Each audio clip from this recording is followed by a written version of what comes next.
Ladies and gentlemen, we would like to take this opportunity to acknowledge the traditional owners and custodians of the land on which we meet today and pay our respects to the elders past and present.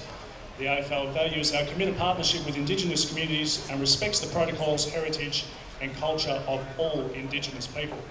We would also like to acknowledge our game officials today, led by our central umpires, Matthew Bellina, CM Ward and Cameron Valenti. To carry out the Premiership Cup, please welcome Leigh Derrick and Cole Burke. Leigh's father, captain and coach Palm Beach Currumbin, while Leigh himself was named in the team of the half-century. Leigh's son Jesse is current captain of the club, highlighting the respect the Derrick name has within the Palm Beach Currumbin Football Club. Cole Burke is a much-loved and respected Labrador senior club life member and member of the Tigers Hall of Fame, first coming to the club as their coach in 1989. Cole is the assistant in the Tigers Team of the Century and is the current chairman of selectors. We would now like to invite everyone to join our players, coaches and umpires in being upstanding the Australian National Anthem performed by Shannon Alexander.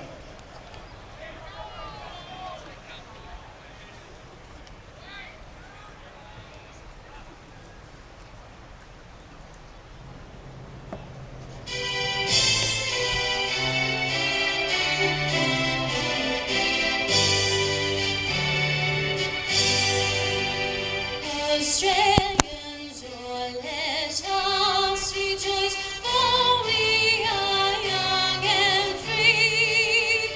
We've golden soil and well-fought wine, our home is girt by sea.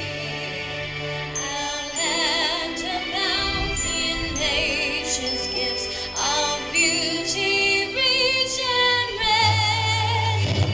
In history's page let every state advance Australia fair. In joyful strains then let us sing, advance Australia fair.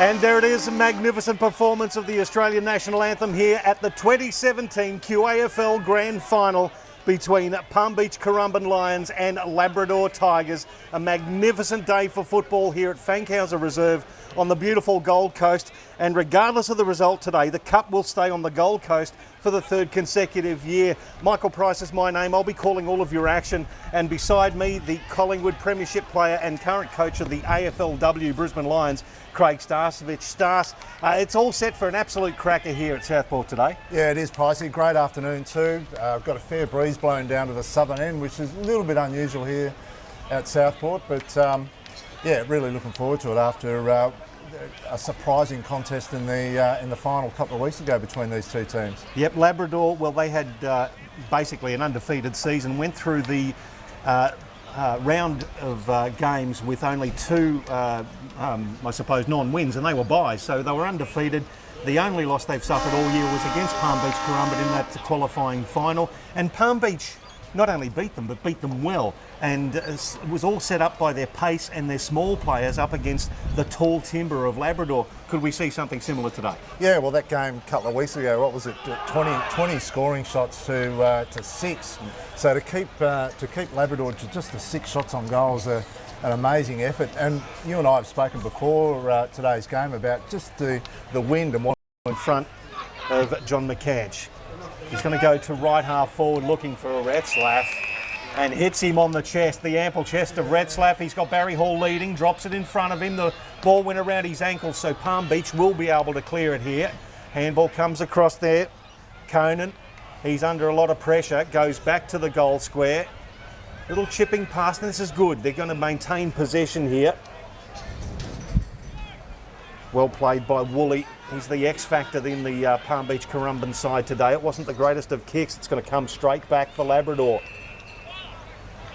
A little bit stagnant there, not a lot of movement in the forward line for Labrador, Starson. No, a little bit. I thought the exit for the Lions wasn't the greatest either. Pricey coming out, probably need to use it a little bit better. Barry Hall was the target. It was punched away from him and scrubbed out of 50, and it goes straight back to whence it came. It's another one of those dump kicks outside the back 50, and they're just queuing up there, Labrador, waiting to pick it off. Not a great kick going inside the 50 though. And Barry Hall had a couple of metres on his opponent there, and the kick just wasn't delivered in the manner it should have been. So McNevin has it now. Gets around. Nice bit of evasive work and hits his that's much better. Teammate, Jed Harrison again. Much better to work the ball out, play the ball out of your back 50 the way they have done now. They get a chance to go forward. There's the skipper in Jesse Derrick. Kicks it inside 50, Mills at the back, and a good defensive effort there by Daniel. Ball's brought down. Labrador should have the numbers. Daniel again. Walker tackled. Could have been pinged, but here comes Wade Mills, last year's Joe Grant medalist. He turns it over, kicked in by McCanch. Big effort at the back, well done defensively. Roving at the front there was Headland, had his legs taken out. Here they go again. Well done to Jared Douglas. Has he kicked a goal? The first of the game? No, it's wide, it's one behind. So a little scrappy, but still both sides showing their intent early. Yeah, just like the way they went long and deep inside the forward line there, and the ball probably just dropped a little bit short for the Lions' tools, and Douglas had a heap of time to come around on his left and didn't make the most of it. Adam Clark just took the ball over the boundary line. Got a little bit of a shove for his trouble. So it's at right half forward for Palm Beach Currumbin doing the attacking at the moment. A little bit of niggle out there too, Pricey, just watching a couple of little contests. A little bit of push and shove. Oh, well done by Goldsmith, but he couldn't quite take the handle of the ball. It was taken by Derrick. He's tackled, loses it. It was just placed directly on the ground. Could have been a free kick there. Burge overruns it, kicks it inside 50 now. Palm Beach Currumbin. What are they going to do? Labrador just on hands and knees there. It was a great tackle. Could have been pinged for holding the ball. Well done there by Gleeson. Gets it away. It's hacked out of defence there by Portelli. And boy, that was a long kick too. It's going to bounce. Oh, just keep going and going and going. And Barry Hall now, he uses his strength. He gets rid of Emblem. But the ball bounces awkwardly. Well done there to Troutman. And he kicks it across the face. Now Liam McNevin. He's at back pocket. Oh, he tries to measure a pass. Well done, the big fella, to get down there. This is much better by the Lions. Their last two exits from that part of the ground, Pricey, have been a lot better than the first couple we saw. Just hitting up short targets on the way out and keeping possession, number one priority. And you just saw that ball hold up as Dirk Conan actually kicked it down the outer side. Just held up as we're kicking to the left of screen. Was taken over the boundary line for another throw-in. Harrison versus Goldsmith. Give that one to Harrison from behind. Good tap. Labrador's just being dispossessed now. Good pressure in the clinches by Palm Beach early. It's kicked inside 50 for the Tigers, and the Lions have got it absolutely covered. Well done there to Troutman again, who's had a couple of deft touches early. He's going to get it again. He's going to loop a handball over the top. Now they can get out. This is coming out here to Woolley. He'll go over the top. No, he's going straight to the corridor. He's got a man there in Tyler Cornish. He just chips it to him. He was just playing with us, wasn't he? Here comes Cornish from 25 and kicks the first goal of the grand final. There's some super footy there, Pricey, on the way out. The composure by Troutman deep in defence was outstanding, and then you need someone to take the game on and hang on to the footy and back yourself to run and carry through the corridor. And Woolley was absolutely outstanding. Had Cornish out the corner of his eye all the way through, running shotgun on his left-hand side, chipped it over to him, and Tyler Cornish did the rest. So really good run and carry up into this strong breeze, Pricey, which is the way to go about it, I think. Absolutely. So this is how they beat Labrador in that semi-final, or the qualifying final, was using their explosive pace and the X-factor abilities of Josh Woolley. They're fantastic. The clearance is going to come out for the Tigers though. It's a high sky ball. Big body contest and well roved there by Hicks. Scrubs it forward inside 50 now. Labrador want to answer this challenge. Retzlaff's tackled off the ball. Well done by Harrison. Gets the ball away to Troutman. And he's had a good couple of touches early. Now Jesse Derrick. Look, bounce for him. He controls it. Gets tackled. That's a superb tackle. It could have been rewarded there. It's stuck underneath him. And he dragged it back in. And he dragged it. Yeah. Well, quite frankly, that's as close to holding the ball. He's had a very fortunate week as Jesse Derrick. Todd Featherstone outstanding there, just getting after Derrick. But Derrick did drag the footy back in, Pricey. I thought he was gone. Very lucky. Playing for the free kick there was Jacob Dawson. Nothing doing there, claiming the high contact. There is a team out there at the moment that's applying all sorts of pressure, Pricey, and it's the one in the maroon jumper, I reckon, at this point. Really good start to Palm Beach Currumbin. Well done. There's Josh Woolley again. Capable of doing most things on a football field, this young man. Now he looks to play on. Uses the left foot, tries to measure a pass, and it's punched over the boundary line. Defensive effort there by Jaden Young. Might have been best just to take the fist away then, Young. He might have got the ball back. But anyway, boundary throwing. Could have been out in the full, definitely through the interchange gates and right on the QAFL logo. Good piece of handball there, came from Dawson, and then Dignan puts it inside 50. Well roved, could be a free kick here. If a hold, it'll go against Jared Douglas. It's interesting, that one, isn't it? Like the guy that takes front spot or side on, you always think it's maybe the guy from behind that's given away the free, but it's ended up going to Labrador. Oh, Labrador, yep. Yeah, and Wade Mills, nice grab there by Caleb Graham. That's a terrific grab. Young player, he's got some good balance. He plays on. Swirly Takes conditions. it right on too. And how's about the pass from the young man?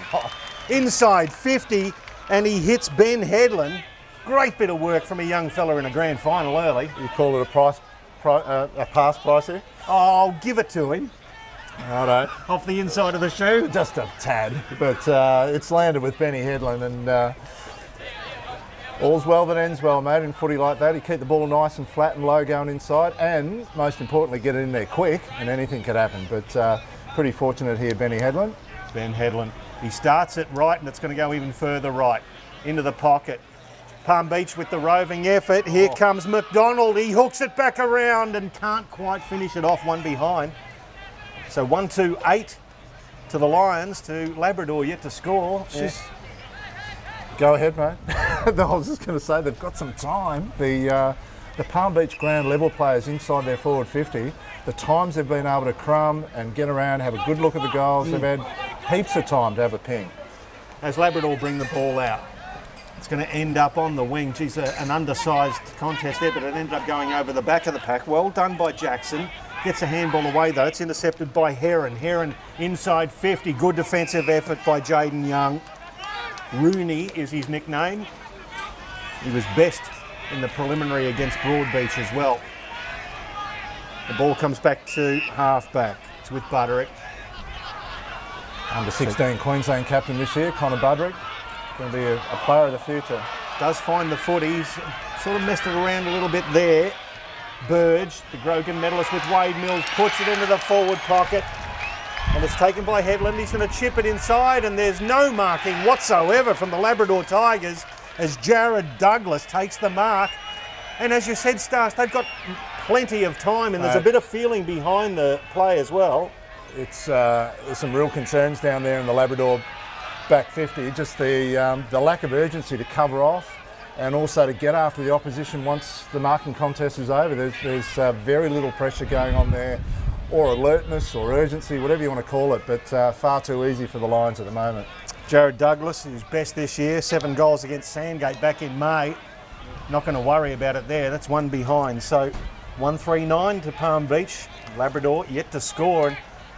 And we might add that wind that was howling a little bit early to the right of screen has died down a little, but it is still favouring where the end that Labrador are kicking to. He's had 2 great opportunities too, Douglas. The snap on his left early in the quarter was, he had plenty of time, and that set shot he really should have done better. Jaden Young goes down the outer side. Well done by Palm Beach. Great tackle there by Featherstone. The ball stuck underneath. Can't quite read that player at the moment. He gets up. That's the vice captain in Stephen Tyne. Knows this ground well, having played with Southport. Well done, the young fella in Graham. Again, got a lovely tap down. So Palm Beach got the ascendancy at ground level, inside 50, and Labrador is set up. They've dropped another one back. That's Sam Walker. Walker goes long down to the outer wing.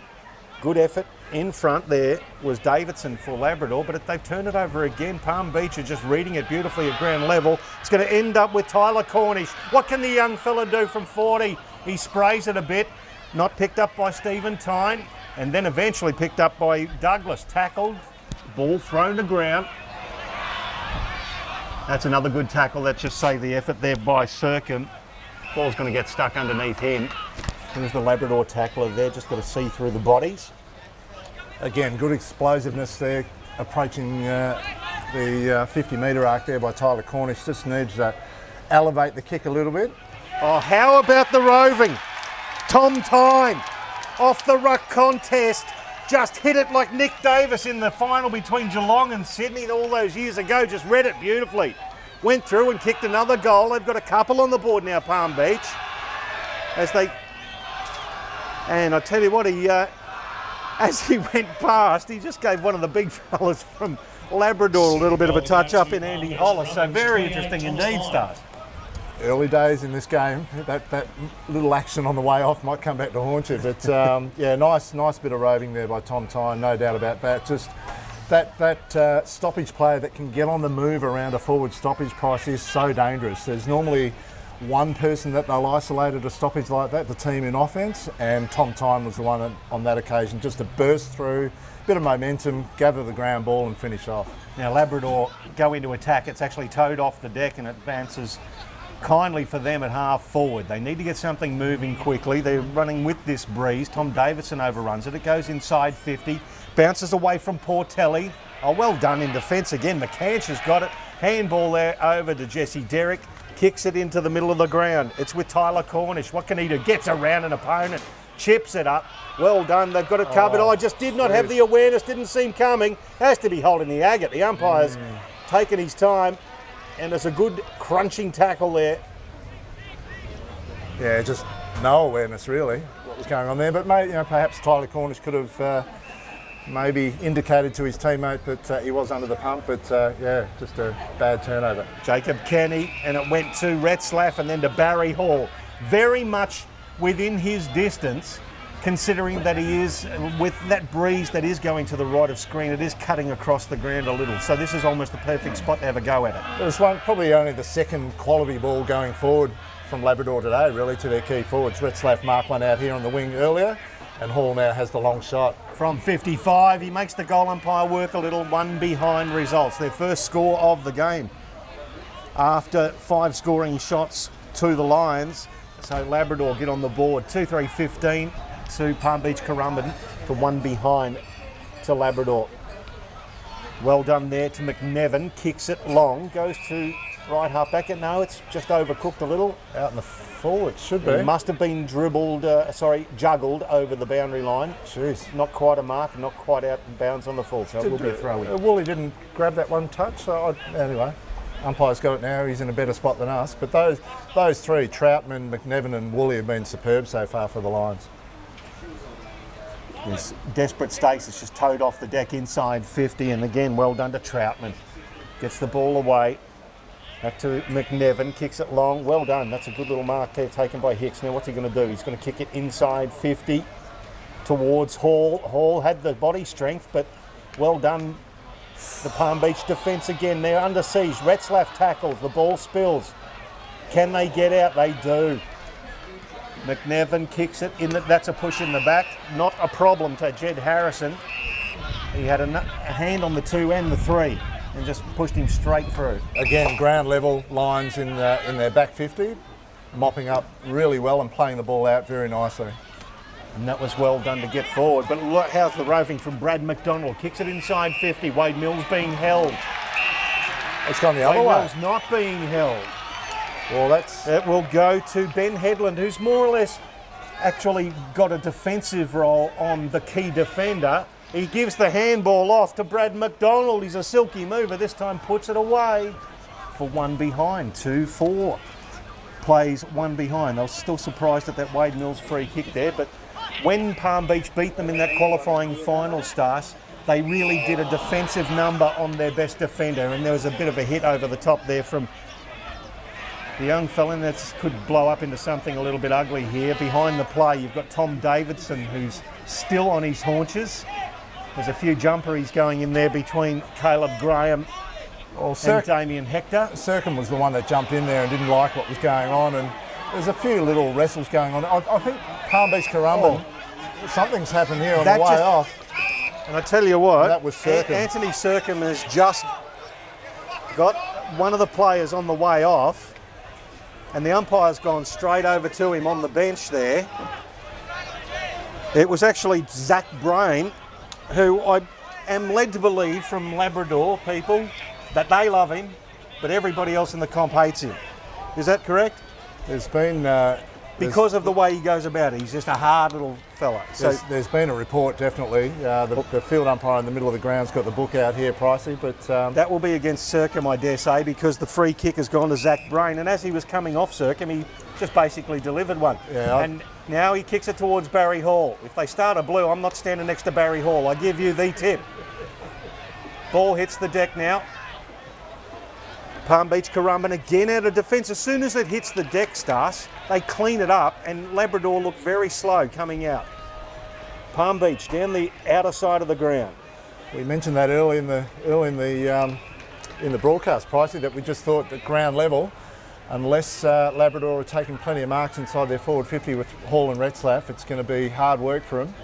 And Palm Beach are actually running the ball out. So going back to Circum's action there, I can't believe you'd go and instigate something like that, Pricey, when you're 2 goals up into the breeze. It's such high risk to take your team's complete focus away from what they're doing by starting something relatively insignificant, but it's cost him probably a report. Yep, and a momentum shifter, as you say.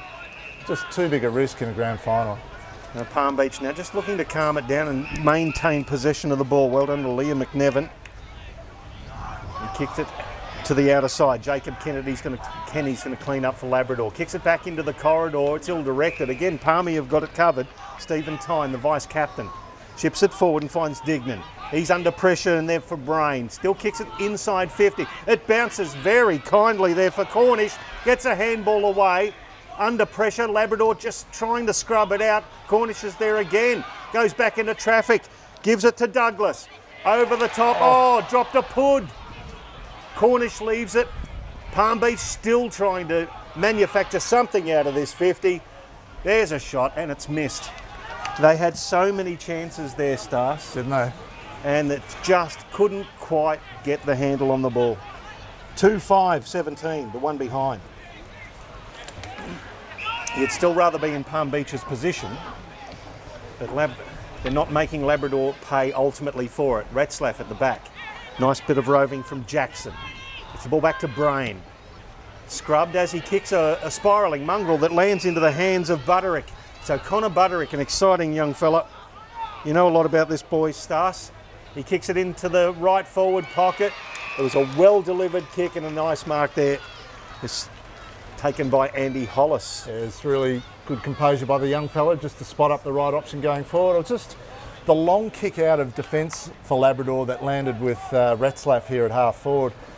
Really difficult to take, you know, a guy with such good hands in the air to take an overhead mark when it's travelled 60 or 70 is harder than it looks, and they've really got to use the footy a little bit shorter and a little bit better and a little bit more precisely going forward to Labrador. Otherwise, you're asking too much of your key forwards to hang on to those long kicks. It was Nick Jackson and unfortunately couldn't finish it off for the Tigers. So it's going to be kicked in by Palm Beach Currumbin.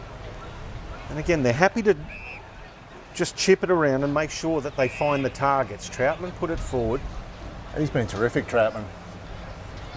Again, maintaining possession of the ball. Jason Burge kicks it inside there to Conan. Jesse Derrick, good spoiling effort by Daniel. Ball hits the deck. Daniel shoots a handball across. Woolley didn't quite go in and get it. It was Davidson who did for Labrador, but turned it over. And here comes Burge down the middle of the ground. Puts it in front of your forward. Good defensive effort there by Jacob Kenny. But at the foot of the big fella, there goes Burge again. Sweeping handball. Dawson from 30 chips it into the goal square more or less. And they are playing with them at the moment at ground level, the Palm Beach Currumbin Lions. He plays on, does McDonald, and kicks yet another goal. 3 goals, 5, 23 to 1 behind, and Labrador are the ones kicking with the breeze. Palm Beach Currumbin have started beautifully. Brad McDonald.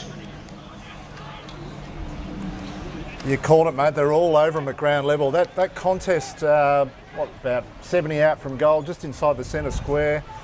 A little snapshot there. There was about 6-2, I reckon, at ground level there. Lions, Jumpers to Tigers. They just were all over them with the ground level ball, and were able to sweep it away.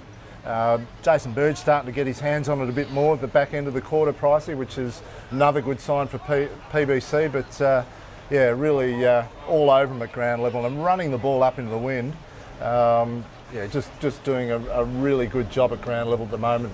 Now, the Lions. If it continues in this vein, and Jason Birch in particular continues to rack up possessions, he's going to hurt Labrador with his foot skills. So we'll see how it goes. From the middle of the ground, the Tigers need to get a wriggle on in the first term here at Fankhauser Reserve. A beautiful day for football for the 2017 QAFL Grand Final.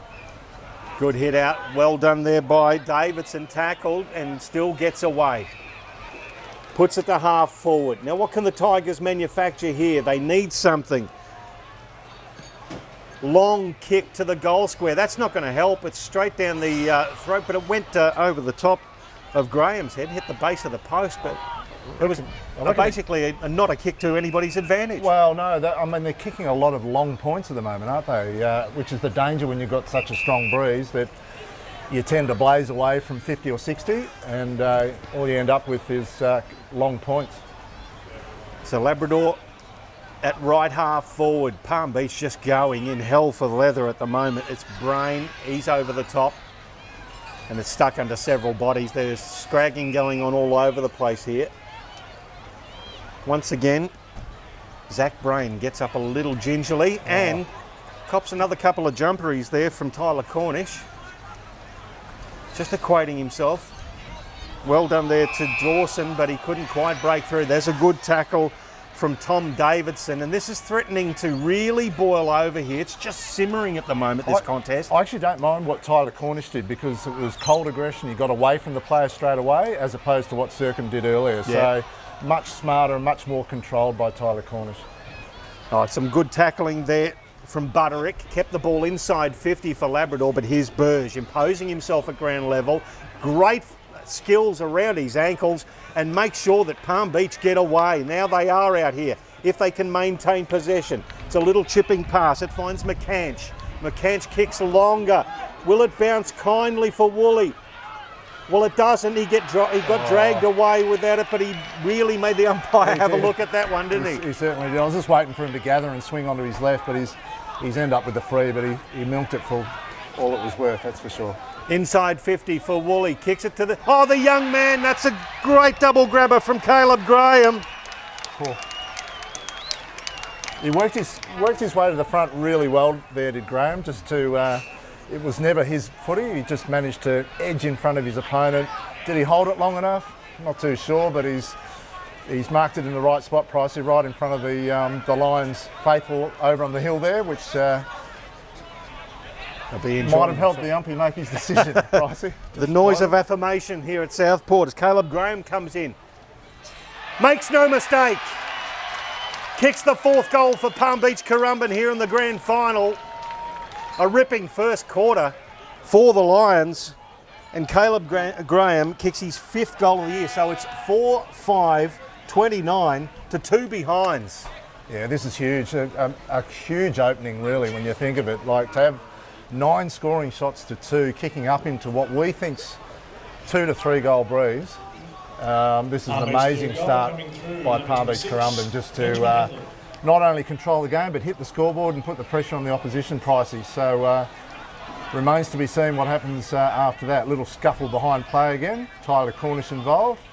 No surprise there, but all looks to be under control. Just saw it was a little bit of a byplay. One of them was having a drink of water and the other one knocked the bottle out of his hand. That was basically it, a little bit of byplay behind as it goes on in the middle, and where the ball is.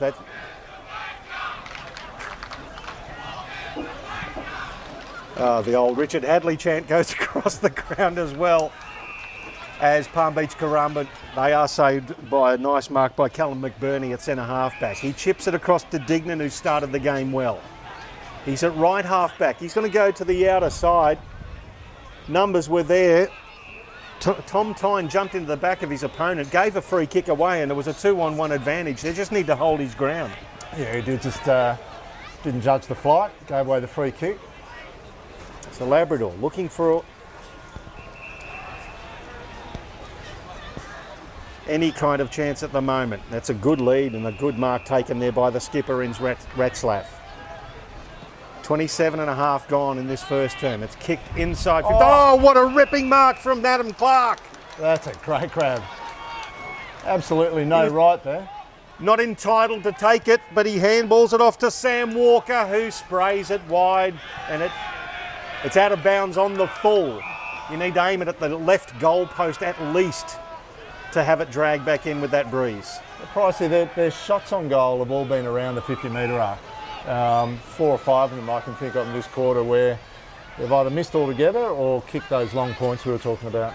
Clark did well again and nicely smothered off the hands from Tom Davidson. We'll have a throw in at 55 metres away from the Labrador goal. It seems like they're seduced by the fact that they're so tall and powerful, Labrador. And they just keep banging it in there. They're having pings from outside 50 or they're just driving it long to those key targets. There's not much going on for them at ground level in their forward 50. Well, they've lost one game all year and it was against Palmy, and Palmy ran them off their feet a couple of weeks ago, as they did here. Dignan. That's a lucky kick. We'll call that a pass again. That's McCanch. It's hit him on the chest. Good old-fashioned floater. It's a beauty, wasn't it? It is a floater, but if you're playing in front, it does help, doesn't it? Yeah, Tried to measure a pass. They're reading everything. That early in the quarter, that kick to Headland that went forward, same thing really. You just got to be in front, anticipate better than the opposition, scuffle behind play. Graham involved there. As the umpire looks directly over the top, and it's not going to stop there, because we're going to have a few acquaintances renewed on the forward 50 here. That is the quarter time break, but we'll keep an eye on things here. In our QAFL 70 Grand Final between Palm Beach. It is threatening to bobble over. There's a few jumpers being held, nothing dramatic going on, just a bit of presence. Two behinds. Goal scorers. There's one jumper that's completely and utterly gone. 14, I hope they've got a spare. 17. That's Jaden Young, who might be changing from number 1. Thomas Tyne. Now, if I imagine it, you've had the Palm Beach players, they're into each other, Retzlaff, and there's Jaden Young there, continuing to walk through. You just see a whole bunch of Palm Beach Currumbin players continue to walk to their huddle, and just one bloke walking quietly up to his position was Barry Hall. Yeah. Just quietly. Yeah. I'd still keep an eye. Correct. You just... Well, there it is. It was the end of a very eventful first term, and it belonged to Palm Beach Currumbin. 4-5-29 to Labrador 2 behinds. It's quarter time in the 2017 QAFL Grand Final.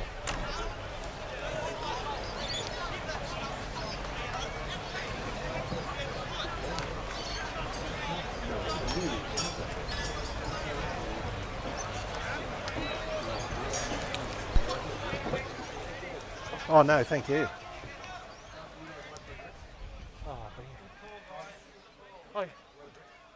Oh, I'd love something. Yeah. No, just No. Is that possible? Thank you. Just the water. Yeah. Geez, they've beaten them up. Sorry.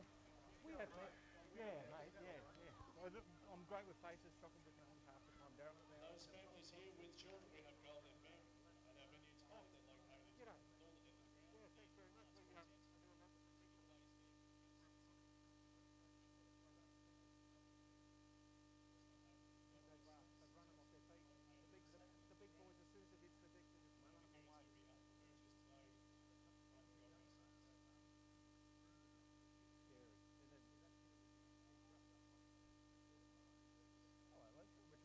Tyler got a corner, and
said Headland, but it was Graham, wasn't it?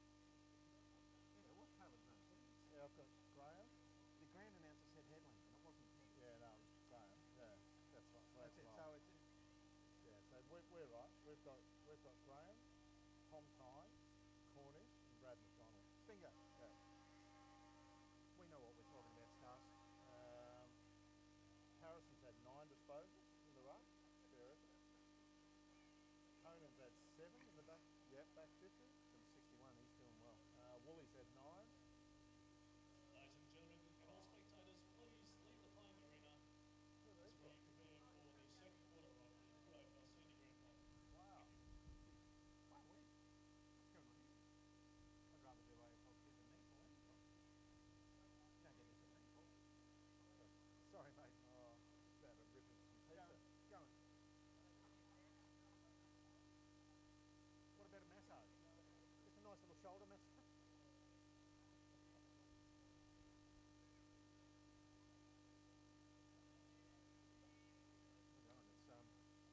That one was hard going over the final of the players. I even watched them as much video as I did over time this week because no audio. No. It's one of those things. The first quarter is always the hardest. Yeah. What's going on here? Have them, Dale. We won't eat them.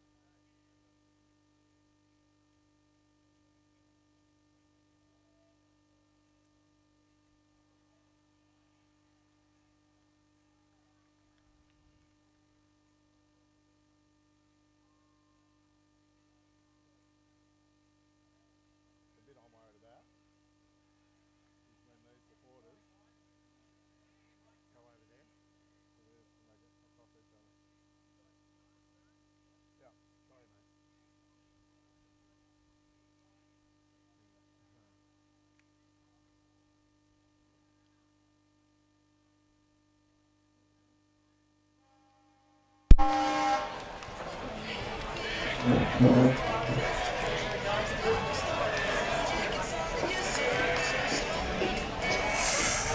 Oh yeah.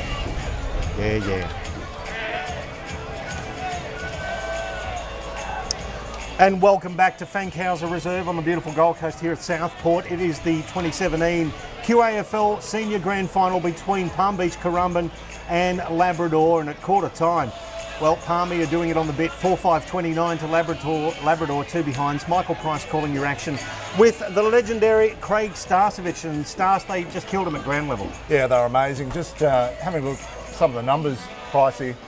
What have we got? 54 more possessions, 105 to 51 for the quarter, if you don't mind, in favour of the Lions. And the people that are getting their hands on the footy for the Lions have been amazing, really. In their back half, I mean, their mids, Bird started to get his hands on it. He's got 7. Cornish has got 7. Dignan 8. And the ruckman, Harrison, has got 9. But in their back half, it's the Conans, Troutman, Wooly. That crew are all getting plenty of the footy as well. It was an awkward bounce, and it was Harrison who went up and missed the ball. Palm Beach will be able to get out, and Harrison lays a tackle and the ball spills. Again, there's half a dozen players in the pack here. The umpire's got no option but to ball it up. So, yeah, absolutely tallying them up possession-wise. So they're just collecting the ball, they're holding onto it, and then they're hitting targets. Holding on to it's the key. 31 marks to 17 in the first quarter. So spotting up opponents, honouring the short lead and keeping possession of the footy. Well, Wade Mills crashes the pack. Ball spills, roving well. McDonald kicks it long, and again, it dribbles through for a behind. 4th shot at goal for Brad McDonald. 1 goal 3. Could have had 2 or 3 by now, Pricey, but they don't want to fall into the same trap as Labrador, having those long shots 40 or 50 out. No, just keep moving the ball and, as you say, controlling it, making sure they hold on to it and getting it inside. Attacking 50 now.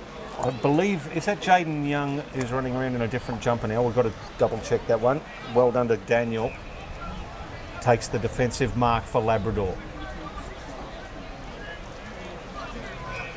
Just stagnant, not a lot of movement for him, so he's just going to go long down the line. A pack of players. Wade Mills read it best, got to the front of the pack. He handballed it to Clark. Clark put his teammate in Goldsmith under pressure, tackled, and the ball's stuck underneath. Again, it's Headland who comes up, is it? Gives the ball back to the umpire. Just need to control the footy for a little bit here, Labrador. If they get a chance to take a mark, maybe chip it around, keep possession for a little while before they go forward. Just a little bit too anxious to get going. And how about this boy, Caleb Graham? That's a great That is grab. the third ripping mark he's taken in a quarter and a half.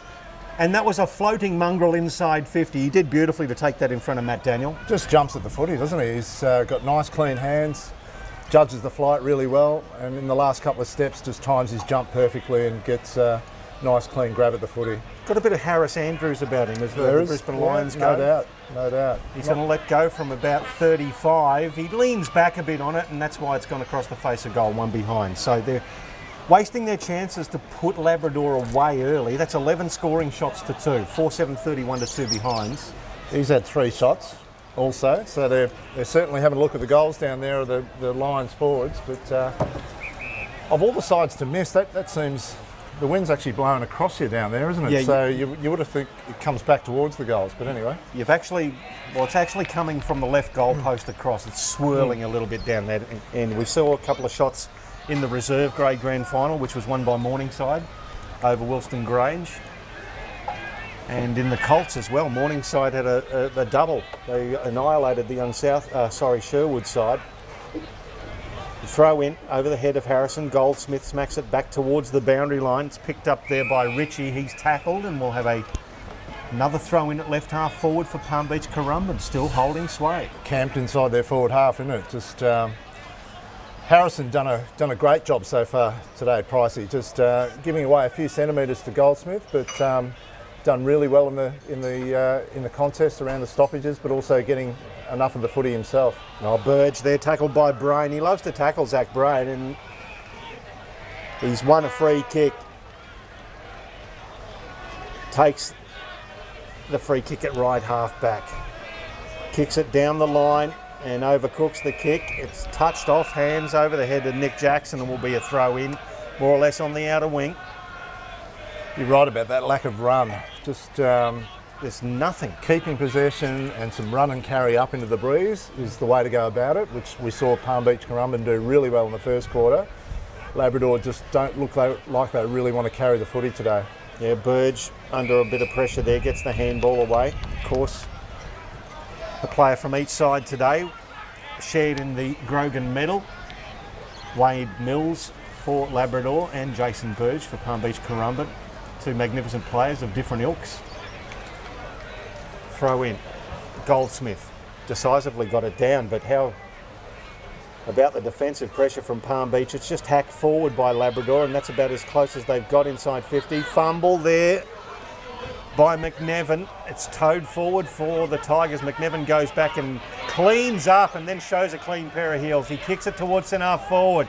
Oh boy, sign him up. Got good hands, hasn't he? Caleb Graham, 4 magnificent marks, good vision, and see that the breeze just took it over the head of Tyler Cornish. It was actually a reasonably well measured pass. He was by himself.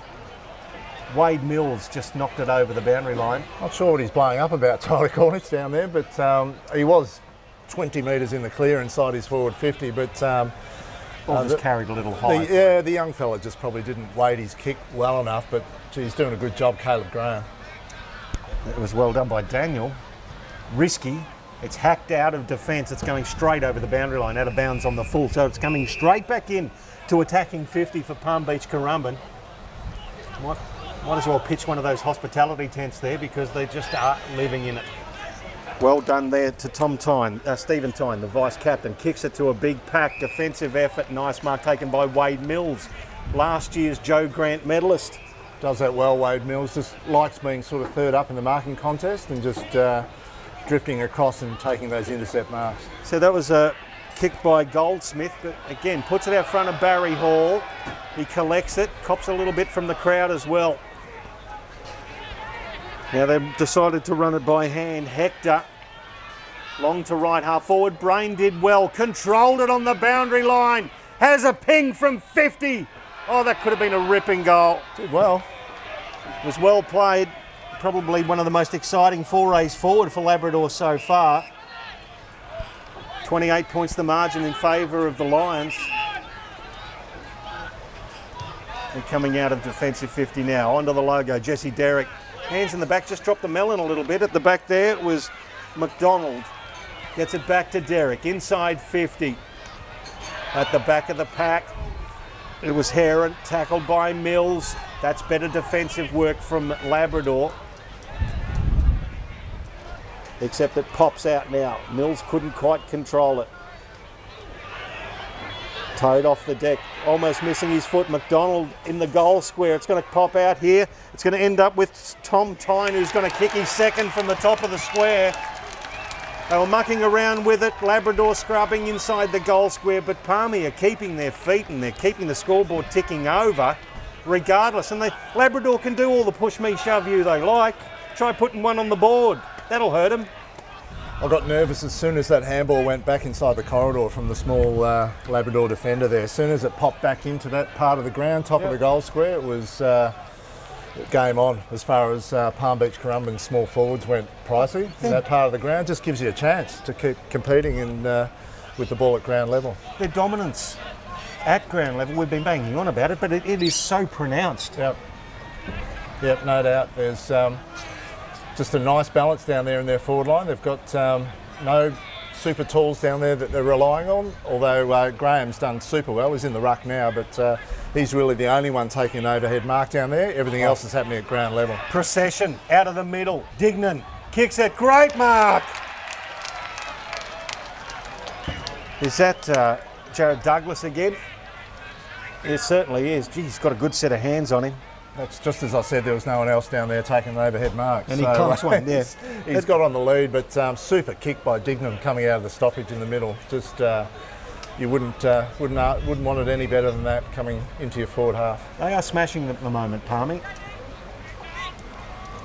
Here comes Jared Douglas. Oh, that's an awful kick. He's unbalanced. Kicked 40 goals for the year. Yep. And he's had a couple of shots already and lucky to score on both occasions. That's his third behind. And he's had two really pretty easy set shots. One in the first quarter. I wouldn't say it's easy kicking into the breeze, but that one there was very, very gettable. So Gleeson kicked it up to Connor Butterick. The young fella not got over the boundary line, and we'll have another throw in. It's 55 metres from Palm Beach Currumbin's goal. At the moment, you can't see how Labrador are going to pull it back. Yeah, I agree. They can't get out of this part of the ground, Pricey. So there's been a couple of behinds kicked down here by Palm Beach already this quarter, but their exiting back out of their back 50 has been shaky at best. Well done to Caleb Graham again. At ground level, the big fella can do it as well. Gave it back to Dawson. He's tackled. Ball spills over the boundary line. Remember last year's grand final starts, the same two sides played and Labrador won the game.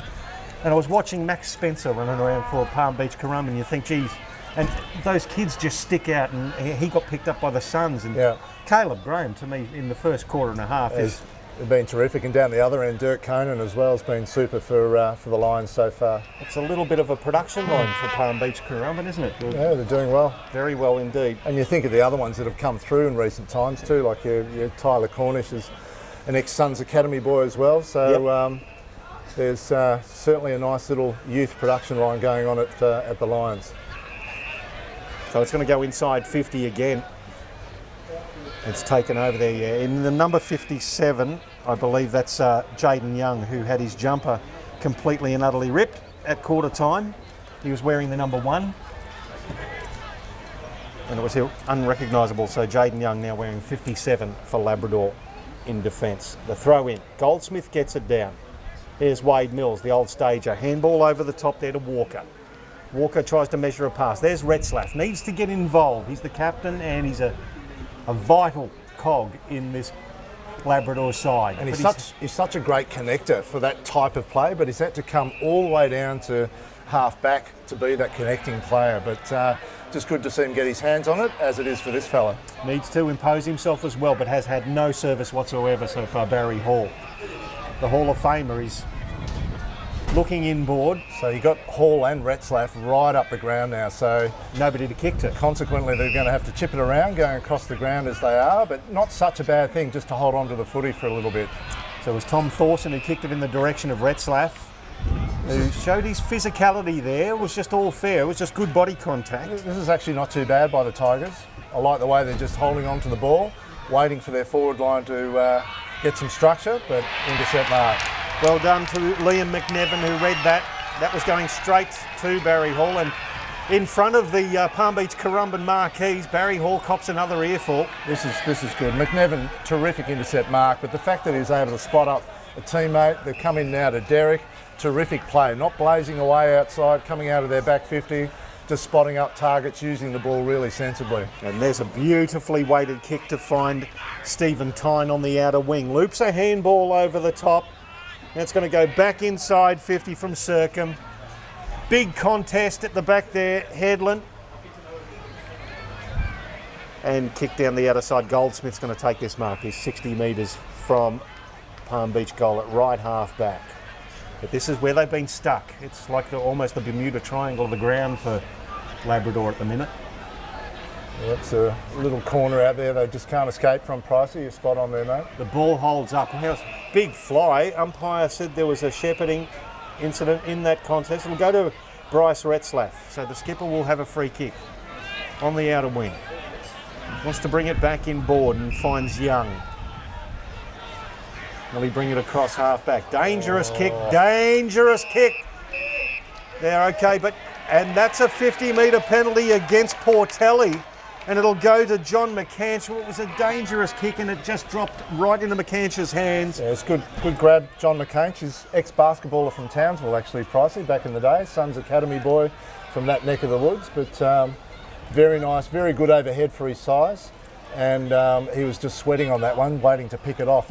It's the hardest switch of play. That Tigers kick from Labrador coming across the ground into the breeze to try and change direction, really risky.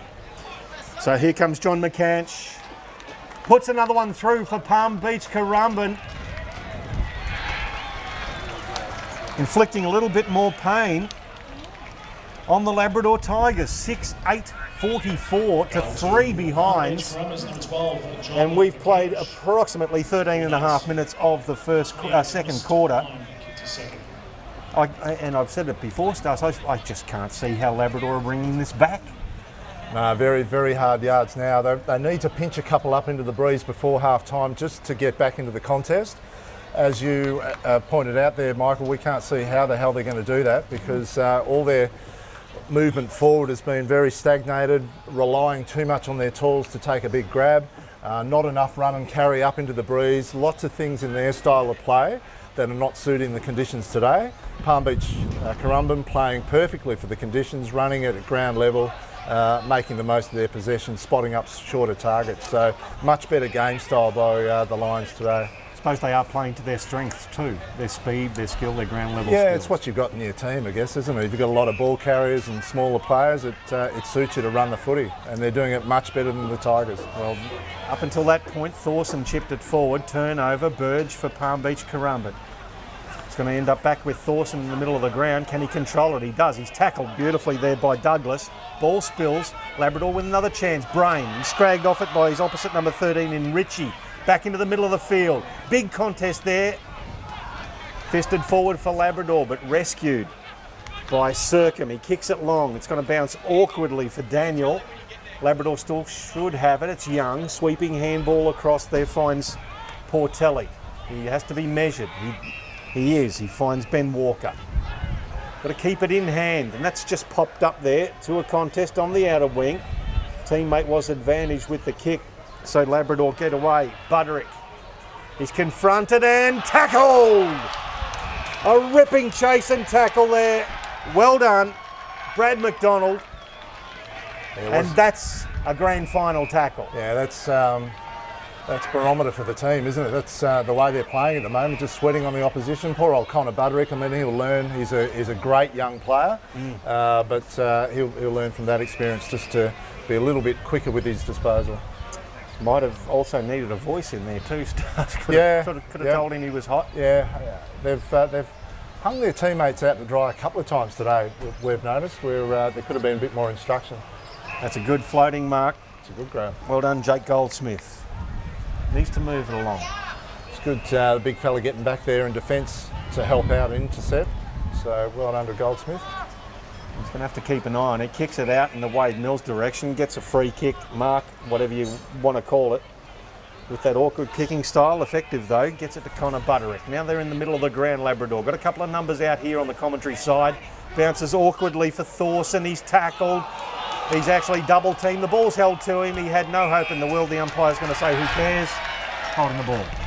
Yeah, it's a hard one, isn't it? I mean, It's tough. You've probably got to throw your arms around a little bit, make it look as if you're trying to dispose of it, but that's always a hard one. But again, that switch of play into the breeze across to our side of the ground here, Pricey, is really dangerous. It's just, it's not getting to targets the way the Tigers want it to. Well, McBurney just kicked a beautiful pass to Anthony Circum. Now he's taken the mark. He's 55 out. He's on more than a 45-degree angle. I'm happy with Circum's attitude this quarter. He's come back and been really good without the hot-headed stuff, Pricey. Might have just had a little word at the quarter time. Yeah, I reckon Chad Owens would have said something to him about owing his team and getting his head back in the game and making sure you're nice and disciplined. Left goal post. He's been good. That's a great kick. That's a beauty. Right to the line. Caleb Graham goes the mark, then gets tackled. The ball spills. Here's another go. Dignan! One behind. That was a ripping kick, but just held up in that breeze as it's coming back from left to right. 6-9, 45.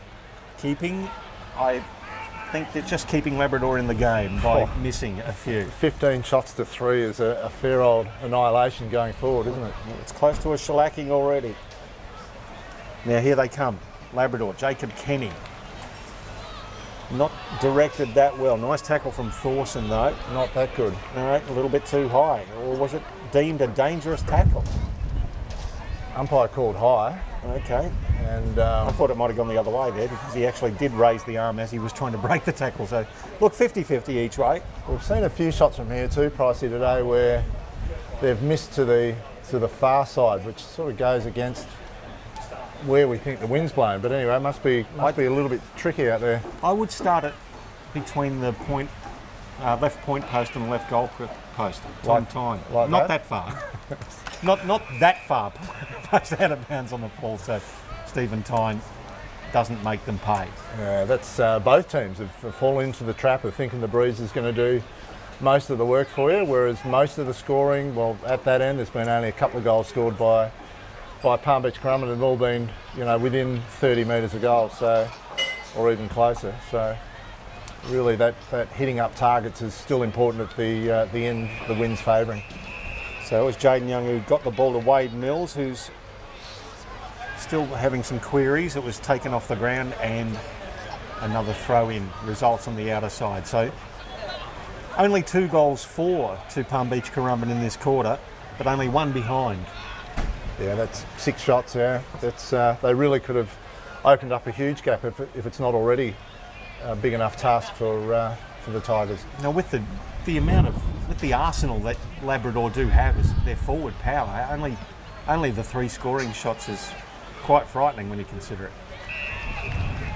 Callum McBurney waited under that ball for an eternity, took the mark.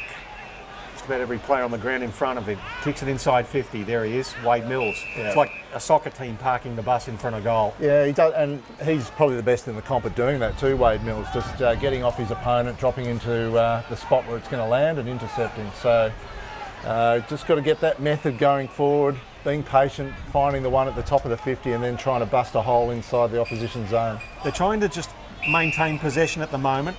Labrador, they're doing well, reasonably well with it, but Palm Beach have got it set up nicely and they're going up against these targets. Well done there, good roving by McCanch, but it was over the boundary line and we'll get a throw in 55 metres from the Palm Beach goal. Right half forward, they're leading by 42 points here at Fankhauser Reserve at Southport. We've got about 31 degrees. It's a beautiful Saturday afternoon. A bit of a swirly breeze that's favouring the right-hand side of screen, or your right of screen. It's a little bit of a lull. 21 minutes gone, second term. Hollis slaps it down. Picked up there by Dawson and he's tackled. Nice work there. So Labrador can get out of defence. They're at left half back. Got to get some movement going. Hicks. No, Featherston, sorry. Takes the mark there in front of McDonald. Chips it forward, Thorson. Needs to get moving. At some point they've got to come inside the corridor. They can't. There they go. Well, he tries something different, Thorson. Gets the ball into the middle. Finds Portelli, sweeps a handball across. They'll bang it forward, but there's no method in that madness. It gets tapped down there by Tyler Cornish. Well read by Stephen Tyne. He's tackled by Young. Now that's the effort that the umpire wants to see. Oh, Banging away with your right arm. should have been rewarded too. I reckon. Terrific tackle, and I reckon the Lions player was on the way out and Could have been. had a bit of time, but good intent, good signs. Hollis gets it down there for Labrador, smothered off the boot of Jacob Dawson. They move forward though, do Palm Beach. Derek went hard. Labrador have got the numbers here and they'll be able to come out to the commentary side. Much Now better use. just put it in front of him, gave him a chance to run onto the ball. He cuts back in, does Adam Clark, chips it forward, just hooking around the body. Inside 50, it's a 3-on-1. Palm Beach have got the numbers there and it's hacked out of defence. Clark goes for it again, over the back, onto the QAFL logo. It bounces nicely for Davidson. He hooks one back around into the corridor. Good kick. It was just a gotta confident go. kick. He does have to go, Young, and move forward. Clark chips it forward. You've got to go hard, Featherston. He does. Takes the mark. And they've got to move it quickly. Brain's in the pocket by himself on the left. He saw him. Got to 50. Now Brain wants to get moving. Umpire calls him to play on. He puts it to a dangerous spot at the top of the square. It actually advantages the Palm Beach Currumbin defence, and a ripping mark taken by Dirk Conan. You did mention him before, Stars. They've got good sets of hands, these tall boys down back for Palm Beach. Yes, judged it really well. The kick didn't help Retzlaff there, but Awful kick. Conan was first to move and got to a good spot.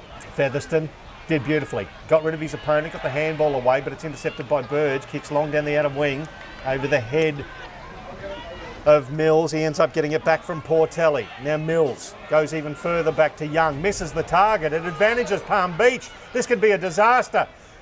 Ends up with Circum. Kicks it forward. It was actually Ritchie, but not, rather than being a disaster, he kicked it down the throat of a Labrador defender. Now they're back. Hector. Over the top, into the middle.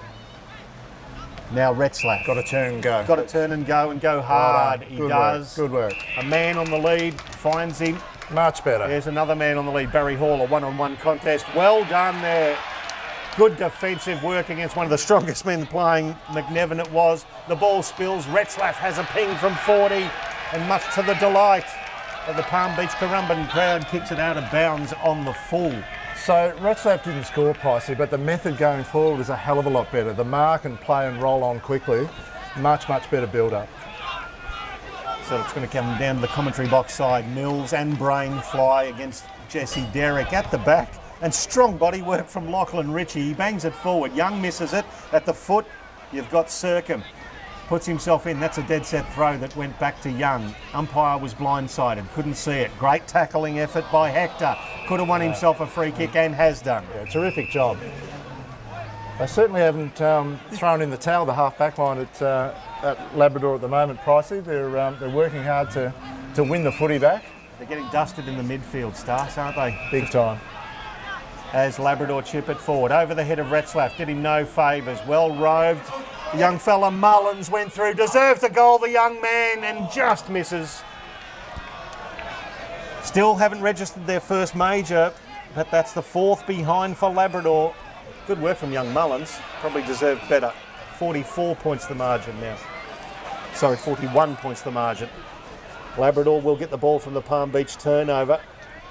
Comes out to Jason Burge. Starting to rack him up too, Burge. He's up to 12 possessions. He's turned that one over. Not his best. Brain, nicely controlled with the left hand and the left foot in the end. Adam Clark chips it forward to Retzlaff. Now there's your captain. It's in half forward. He's going to turn and go. Well done. Good job. And hits Goldsmith. He's only 25 metres out, directly in front. Just in the last little bit here, Retzlaff is he's sensing the moment a little bit, Pricey, that we've got to get a wriggle on here. So he's leading up and being the connecting player coming off half forward has been terrific, but he's rolled on really quickly and spotted up a teammate further afield and got it on quick. He's kicked 10 goals for the year and he's missed that one. Well, another miss that Labrador might well rue later on. Gettable. But I still think Palm Beach Currumbin still haven't put them completely away. No, I'd agree with that. I'd agree with that totally, Pricey. All you need is a 3 or 4 goal quarter with the breeze in the third quarter and things are back on a relatively even footing. And the Lions haven't completely put them away. McBurney it was. Big pack flew. Jesse Derrick overruns the ball. Well done by Clark, who's starting to get involved in the game heavy. That's a free kick to Wade Mills. He's also been good, as we expect. No, you wouldn't expect anything else from Wade Mills. Grogan medalist. And knows what this day is all about. As I say, won the Joe Grant medal for best of field last year in defence. Good pick-up by the big fella. Retzlaff, he is an athlete. He's actually done a little something there, left foot or left ankle. He's not looking that great, to be honest, after he disposed of that. Yeah, knee or ankle, something going on there. Hope he's just impinged something or jarred something. It's not too bad. He wants to keep going. So hopefully he's okay. He's waved the trainer away. There's Jake Didnam it was. Got the ball out wider. And there it is, half-time.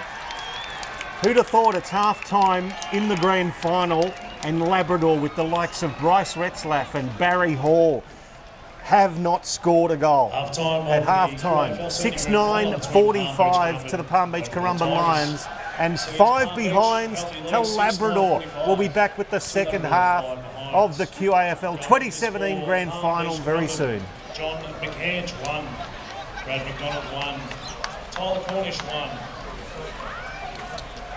Caleb Graham 1 and 2 goals to Thomas Tyne. Just a reminder, ladies and gentlemen, no alcohol is allowed on the field at any time. Purchase your alcohol through the designated licensed areas. Gold Coast Suns will also be drawing their jersey raffle at half-time, so for those of you that want to get a late entry in, make sure you head down to the southern end of the field. You want me? Oh, sorry. Yeah. Thanks, man. They, only one team is going to win this, mate.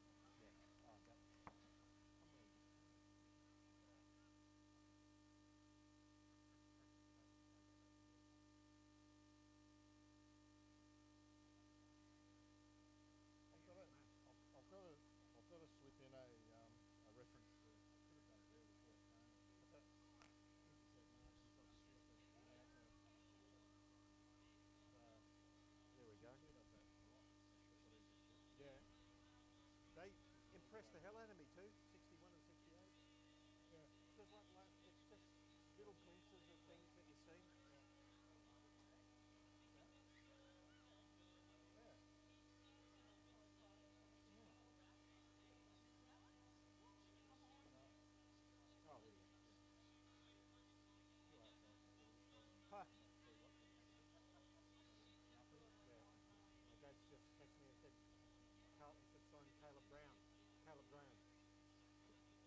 Anybody who can play, my father says Carlton should sign. Oh, well, what is it? Roast pumpkin and artichoke? Artichokes 3 for $1 at Woolworths.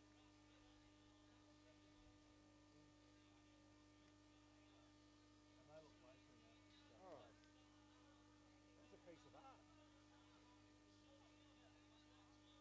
No, it's not aesthetically pleasing, is it? It just doesn't work. I'm really disappointed in this mob.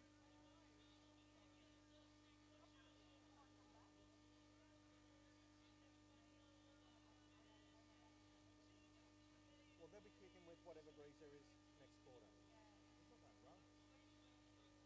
We've got 0 runs. I tell you what, it looked a little bit like last night. Adelaide against Geelong. Adelaide just kept hitting target. They were operating at 77%. long we're operating at 50. And when you said this today, where the hands off, I was taking after them. Yeah. Take that, stand them up. Take that, stand them up. Yeah. Had to be at your Paddy Danesfield last night walking up the field. Just having 50,000 people call you an arsehole. He tried his hardest. So did Selwood. Selwood was injured and he busted a hump. But When everything goes the wrong way, Selwood and Danesfield get help from Duncan, Menegola, and the others. yeah. When things are going shit out, it's left for those two only. And the others drop away. The big gap between the really goods and the youngies. Yeah. And occasionally when they play well, all their youngies come up and help out. But then when they're really under the pump, they leave it to someone else to them. Or as my wife even pointed out last night, she just said, there he is, fucking Motlop. Said, just on ground last week. You can tell it wasn't worth anything. She hates him. She hates players who won't try. Yeah. But, that's secret. Yeah. But he actually again, tried. He that's- tried last night. But that's the style of play he used to, like outside, needs some space. But this is one thing that I learned when I was younger and I was playing and all of that. I just couldn't deal with blokes who wouldn't go into the ball. I had the mentality, you go hard, go home. But as you get older, you sort of get home. You need that bloke because you get the hard bloke to give the ball to him, and then he finishes. Open the whole ground up. You need a balance. You can't have them all doing one. All around the hole. Which is what these guys have got. Labrador just, they're hard enough, but I can't see any pace. I can't see any run. Zero runs. I can see lots of balls, big, powerful blokes that might scare you if you don't have. Every time you see those little clusters where things happen, it's always 6 to 3 or 5 to 2 or 7 to 3. So they're putting the Richmond-like pressure or the Adelaide-like pressure on White. Geelong had one of the reasons why they couldn't operate at better than 50 was under pressure all the time. Yep. And the fucking smash last night. I'm not sure. But they tried, mate. It's not rocket science. Not rocket surgery. It's not rocket science. You're going to do it like that, don't you? How do you do it? You know, Brownie and Poppy called their greyhound rocket science. No, I didn't. No, they're like that. Rocket They time. had a song called Rocket Science in around the time they were all alive. Oh, that's funny. I don't know whether Oh, that's funny. I reckon Brownie would have told them at some point. Name that dog after you. Oh, no. Oh, Dishlinger. Rocket Science. Imagine how that club they were. Oh, dear. I still can't imagine being. He's a very intimidating man when he wants to be lead Matthews, isn't he? Just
good marks.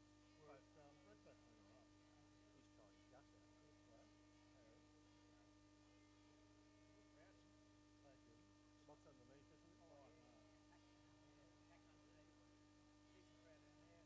Mills had 12.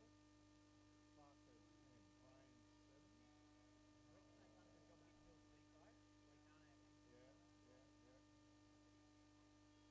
Yeah. Forget the physical side of it, Labrador, and just go straight to the ball. G'day, champion. How you doing, mate? Birds 15. Dickman 12. Woolley 10. Harrison the ruckman. Yeah. Dickman 12. Yeah, he's a return. I think they're going across the board, though. Across the board at ground level, though. Mitchell on top. He's deaf as a post.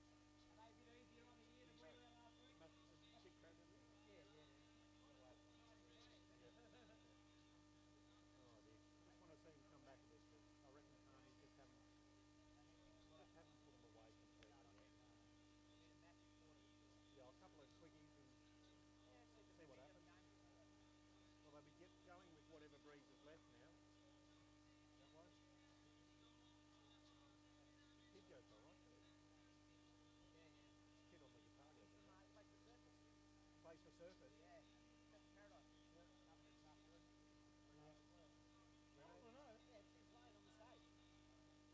On the front. Renee from Kisu. No. What was the count? Guru. Not Kisu. Guru. Kicker farm. Renee's a beauty. Play. Play and sing. He's got a fallback off. Cheers, mate.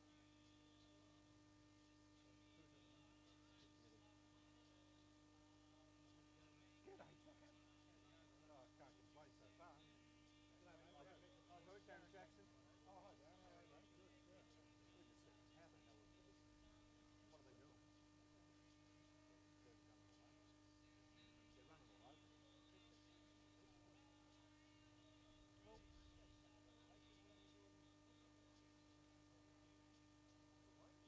They're running all over. Well, we're hoping they have. They're not running. No run.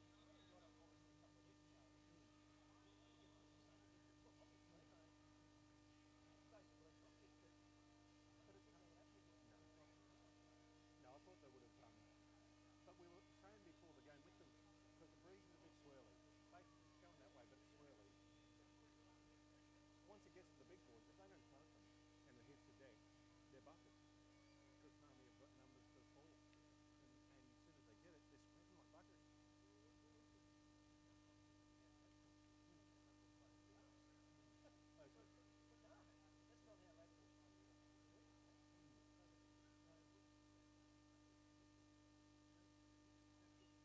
I haven't seen. How many does Dix have? I reckon he's going to bugger all. 11, I think. Really? I must have been calling the wrong bloke. See? Yeah. He's copped a little bit. 7. Clark 10. Golf with 11. Kick 5. Five. Yeah, okay, yeah. I didn't think he had it. Oh, he was very good last year. But What on his first colours? 47. He's at 11. Yeah, he's had more chances down back. 47. The blokes that are playing down back will have more touch.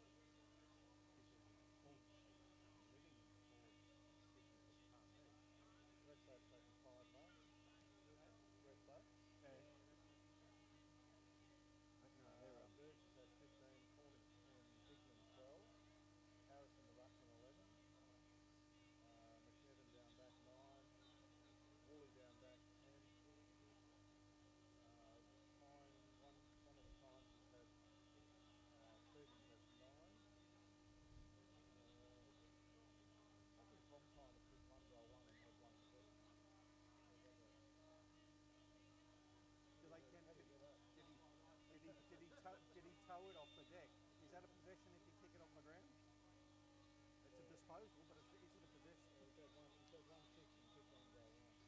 He's a genius. He's just a genius. He can do anything. He can make them all speak. Graham's had 4 marks. Yeah, and 4. It's the same good stuff. He reminds me a bit of, got a touch of the Harris Andrews about him. I haven't seen him. I think his son's academy. I tell you what, if he's not, they should get on him. I like Frederick. Yeah, cheers, champion. We are. Who would you have? Oh, well, there you go. No, it's not Nathan Buckley. We're not voting now.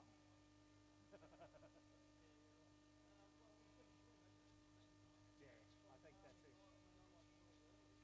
Yeah, Wooly stood up early. I think if what's his name, if Brad McDonald or Jared Douglas kicked straight, they would have imposed themselves in the game. Maybe 6 goals, 9 and 2 out in 4. So that's 17 scoring shots to 5. A reasonable triple in the start. Give them 5 minutes of this term and see if they do anything, Becca. See you, pal. See you next time. Oh, shit. Yeah, he's does a bit of work for what do you call it?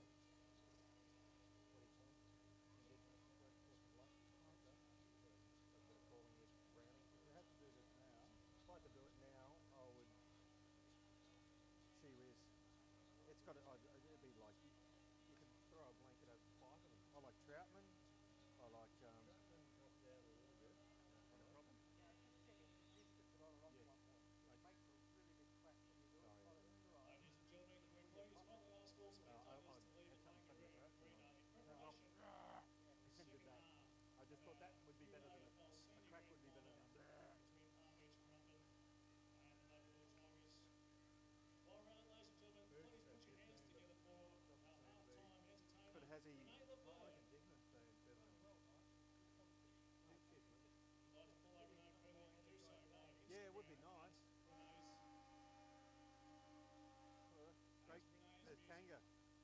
Great Ladies call and so gents, far, we also gents. have He's a in Banff. presentation to make read over the Gold Coast Suns Guernsey, which is about to be drawn. I'll put it up here 2 representatives of the Suns here. because it's kept falling off here. So. Scooby Doo. If you have to do it now, The winner for of me, I would have. the signed Gold Coast Suns I would go jersey Dignan. is Lewis Smith. Yeah, number 5, Dignan would be right up there. He's right Probably here on McNevin for me. Number 22 Congratulations, down Lewis. back. Yeah. That's probably even. I like Harrison too. Harrison's done well. He's feeding Harrison, them. yeah. He's feeding them. Harrison. And I'd definitely have the young fella in the vote. Caleb Graham. Yeah. Definitely. He's feeding. And Okay, Wooly probably needs Yeah, to be to in there start somewhere. with. To start with, yeah. He was very good early. Just looking at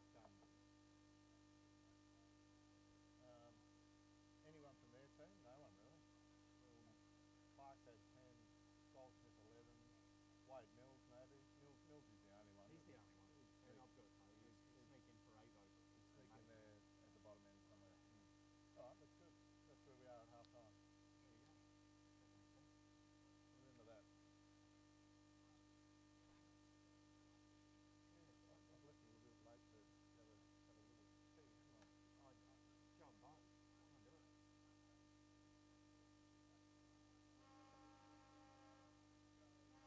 Labrador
Hey Dad, for good quality time, good couple of hours.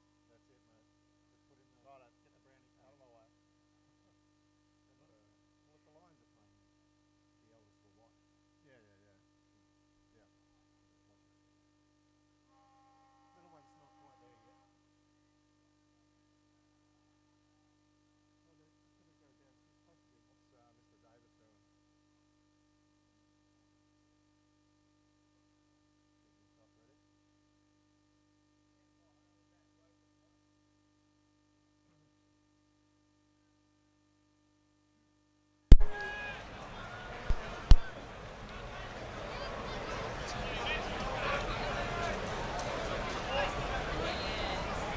Give that crew a mention.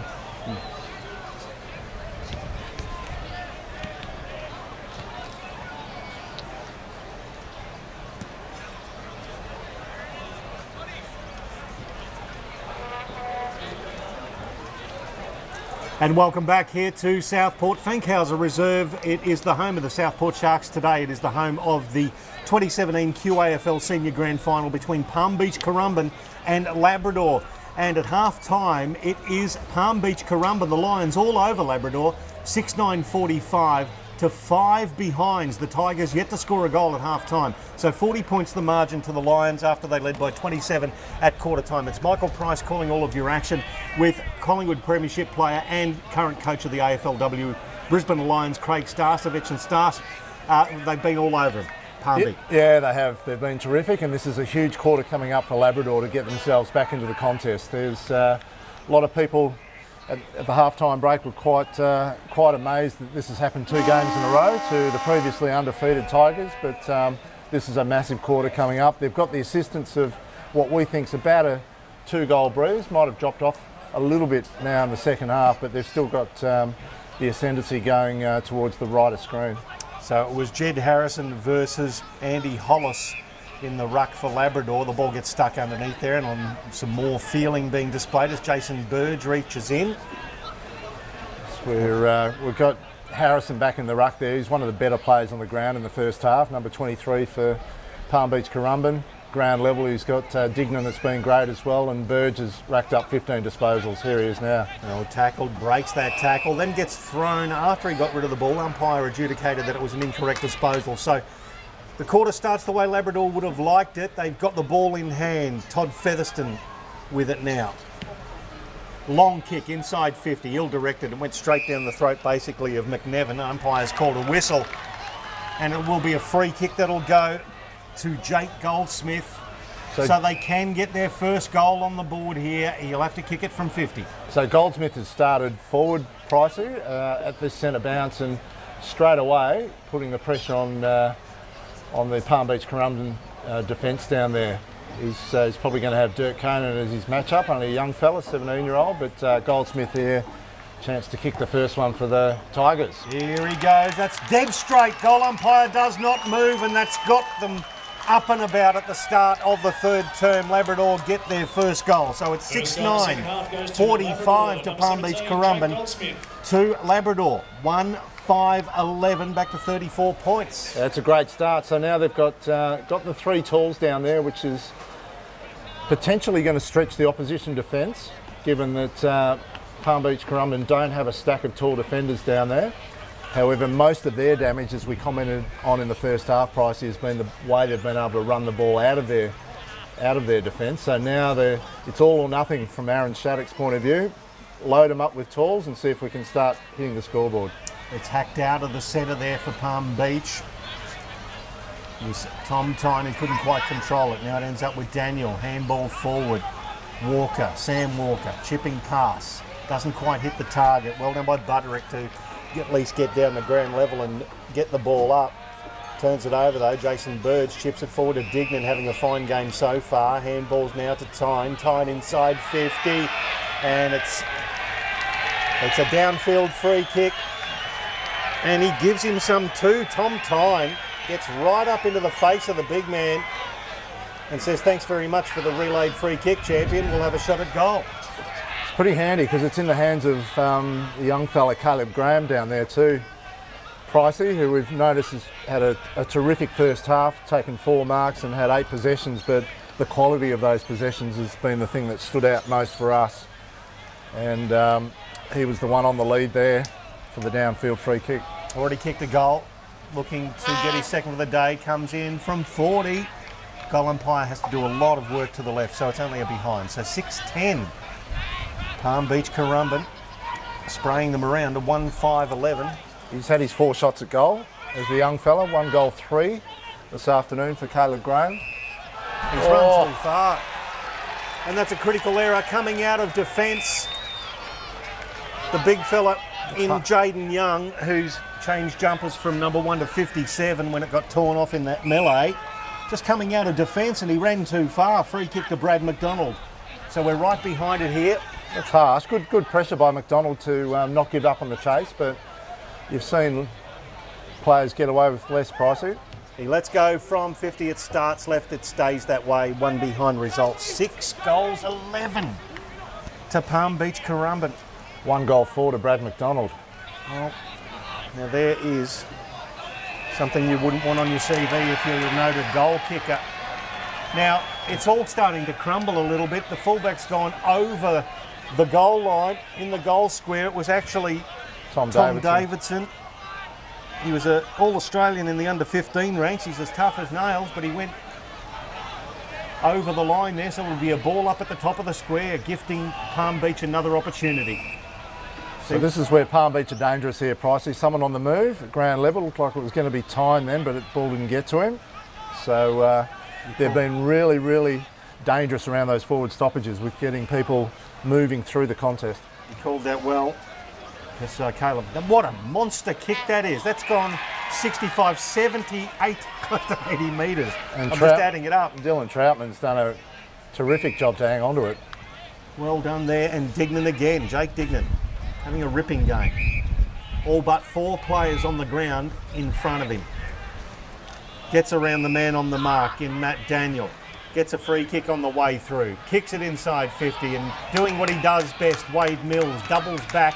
No thought of self-preservation there, Starts. Clearly Labrador's best player today. Just he's up to now his 13th or 14th possession, 5 or 6 intercept marks. He's had a stock standard Wade Mills afternoon, just saving the day, intercepting there across in the back 50. Ball ends up now with Sam Walker. Belted as he kicks it long. That's good body work there. Retzlaff got rid of his opponent. Rolls on, which is great. Played on, long bomb, Goldsmith at the back. Handball to Barry Hall in the goal square. Have they mucked it up? No. Yes, they have. No, they haven't. Barry Hall makes it look good. Gee whiz. Some hard work there to get your second goal. But Goldsmith did the right thing. He took the mark, wanted to get the big man into the game, and it's on in the goal square again. Goal for the quarter, number 26, Barry Hall. So it's 6-12. 48 to Palmy to 2-5-17 to Labrador. 2 goals in the quarter there, only 2 of the game so far. All right, so messy in the goal square at the back end, but previous to that, Pricey, everything was pretty good. The connecting mark up on the wing by Retzlaff, roll on quickly, get it in deep to your key forward, and Goldsmith down there has been a ripping move by Aaron Shattuck. So straight away they're looking more dangerous in their forward 50. Goldsmith's taken a couple of ripping contested marks. The play on, questionable, but Big Baz has tidied it up and it's finished off okay. And 3 behinds to start the quarter for Palm Beach Currumbin as well. So 6 goals, 12. Will that come back to haunt them? It's 31 points at the moment. It's only 5 goals when we consider it. Beautiful tap down there by Harris. It comes out. Dawson kicks it forward. Jesse Derrick's in there. Goldsmith, Hollis, is in there, and a ball up. Just going back to that last passage of play, Wade Mills was the one that intercepted right down the back half. So really, we still need some work at ground level from the Tigers. They're really struggling at ground level today, and it's really a tall defender and 3 tall forwards doing all the damage for Labrador. Well, as the ball goes inside 50 for Palm Beach Currumbin, but it was ill-directed. Hacked out of defence for Labrador. Ball bounces awkwardly for... It was Thorson. Well done there by Ritchie. Ball over the boundary line, and we'll get a throw in right in front of the commentary box here at Fankhauser Reserve. 31 degrees. Beautiful southeast Queensland day. And regardless of the result, the Cup stays on the Gold Coast for the third year. Labrador have won the last couple, and they defeated Palm Beach Currumbin last year at Yeronga. Well tapped down there by Hollis. He goes back, gets involved, kicks it long. In the Retzlaff direction, that great defensive mark by Liam McNevin. Just stuck the one mid out and juggled it. Beautiful work. We had him as one of the best on the ground in the first half, Liam McNevin, Pricey. He's had a terrific game, great contested mark. And he just tried to take the game on there and deliver it, but under pressure as he kicked it. The mark taken by Damien Hector for Labrador. He's got to do that though, McNevin. He's got to make Retzlaff chase him on the way out, make him work on the way out, make their tall forwards defend on the way out. Featherston to Retzlaff. Really getting involved now. It's a long kick. It's going to go past Barry Hall at the back of the pack. Goldsmith hands one off to the bustling one. And another goal for the Tigers. Goldsmith to the forward line. An inspired move by Aaron Shattuck. Terrific. It's you love that in the coach's box when things like that work out, and I know Shasta will be very happy at the moment with that little move. Hollis is playing a really good role in the ruck, just breaking even, making sure that they've got some presence around the stoppages through the middle of the ground to allow Goldsmith to go forward and now take his third mark inside the forward 50, which we know are gold, taking marks inside your forward 50, and if they're contested marks, God, they're worth 5 points in your dream team, aren't they? They'd have to be. They're right up there, I know that. 25 points the margin now, Stas, and this is what I was worried about with the errant kicking of Palm Beach Currumbin. They've had their foot on the Labrador's throat for the entire game, but just let them in with bad kicking at goal. As Labrador go into attack again, it's at half forward. Portelli overruns it. Well done, McNevin got involved but turned it over. Still inside 50. Great tackling effort there. Could have been rewarded for Hicks. Nothing doing. Digdon now through Palm Beach. Across half-back. Well done to McNevin. McNevin tries to fire a handball there to McCanch. He gets it. Gets away from an opponent. And that's a beautiful shepherd by Jared Douglas. Brutal shepherd. Well done there from Daniel. Got the ball back involved. The game stepped up now, Stas. It is game on in a grand final as PBC go forward. Well done to Cornish. He's dispossessed. Gets the ball back. Handball to Derrick. Around the corner inside 50. A floating sack. At the back. Hedlund got rid of Wade Mills. He did it legally. Takes the mark. 40 metres out. There's been a few of those today, Pricey, there with the ball, the high ball that goes inside the forward 50, where it's just who can out jostle their opponent the best and judge it the best. It was Ben Hedlund there was just, you know, Wade Mills is super in the air normally, but just to nudge him just slightly under the footy and take a contested chest mark, it's very much a judgment thing when a floating high ball like that comes inside your forward 50. So here he is, Ben Hedlund. Knows this ground very well, as I say. Over 100 NEFL games with Southport. Comes in. From 45, starts it right. It comes back. And in the goal square. It's been plucked by McDonald, is it? Just dropped short, didn't it? It dropped short. It held up against that breeze. And McDonald took the mark. He's got 1 goal 4. Surely must knock this in from the top of the goal square. And does so. Their first goal of the term. They've kicked 3 behind. Beach Currumbin answer back through number 14. It's back to a 31-point margin. 7-12, 54, plays 3-5, 23. Just smart play. Inside your forward 50, if you're going into the breeze, never take your eye off the footy because anything can happen. The ball can drop short. And that's exactly what McDonald did then. Just judged it beautifully, floated across the front of the pack. And took that nice mark at the front of the pack.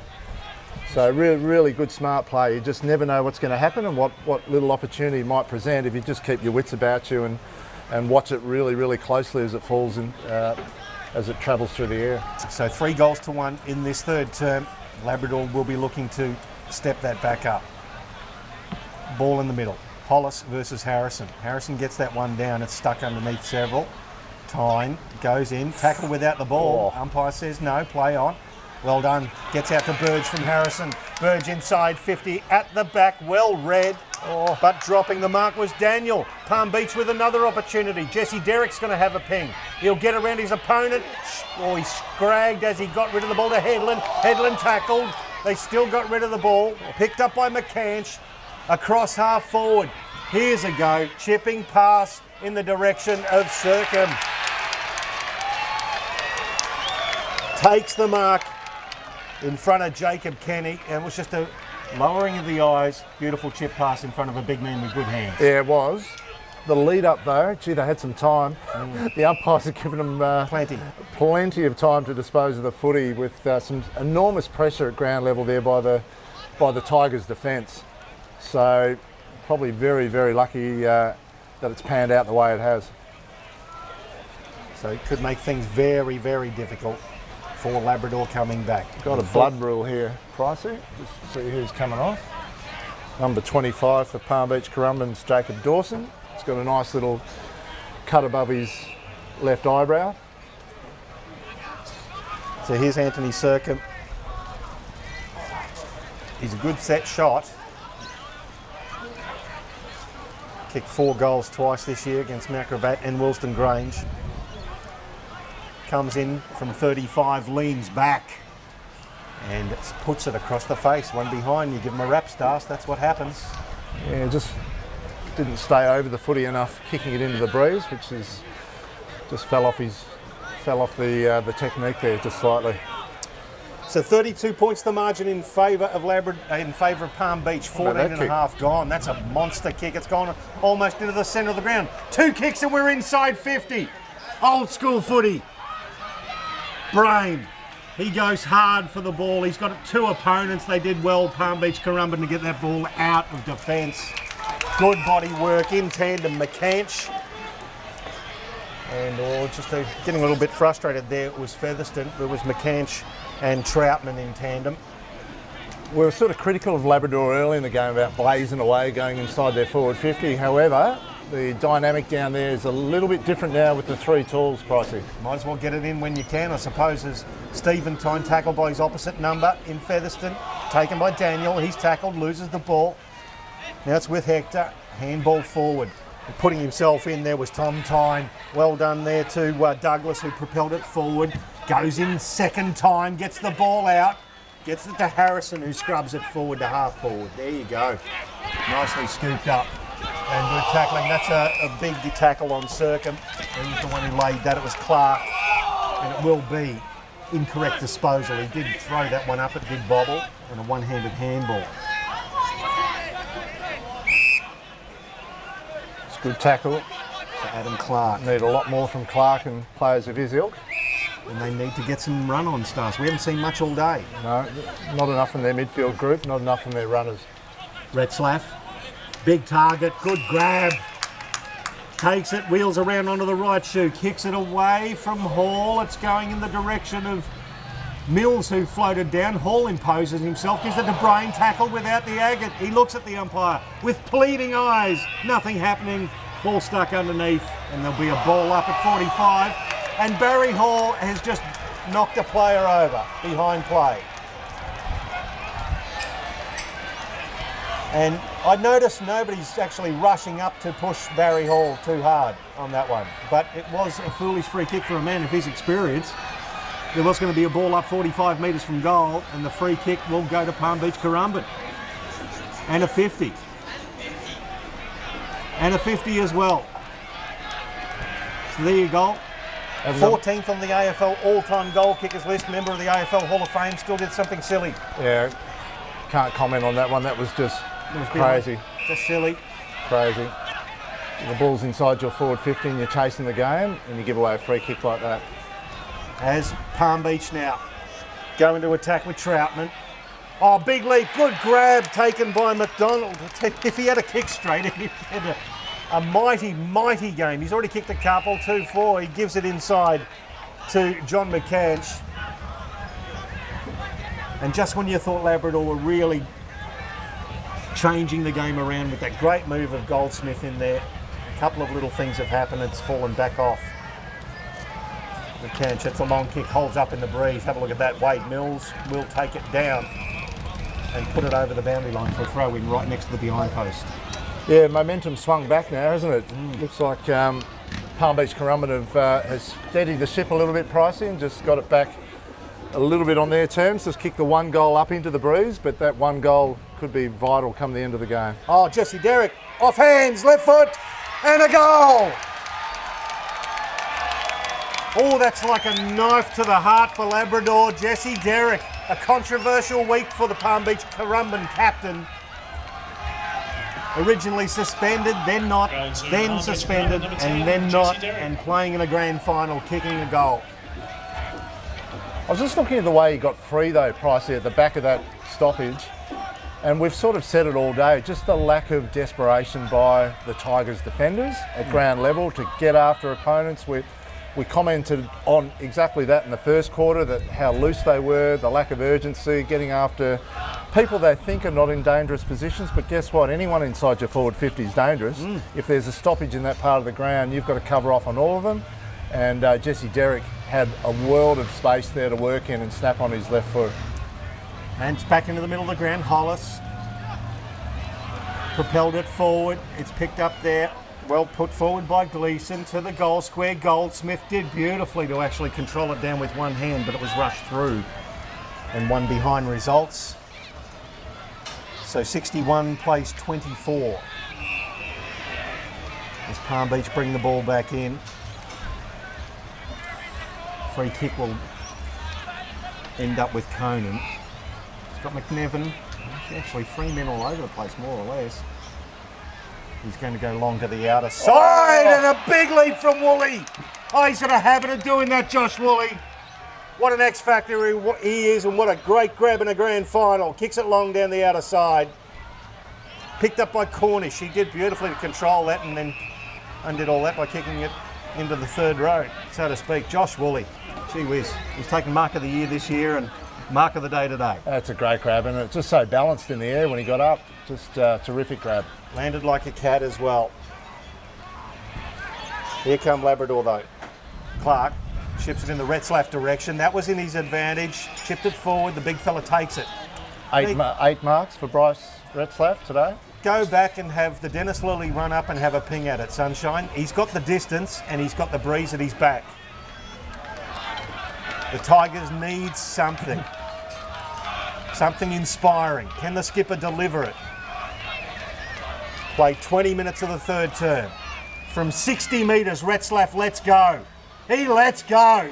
And boy, does he let go. Now, if that doesn't motivate you, Labrador, nothing will. 8-13-61 to 4-6-30.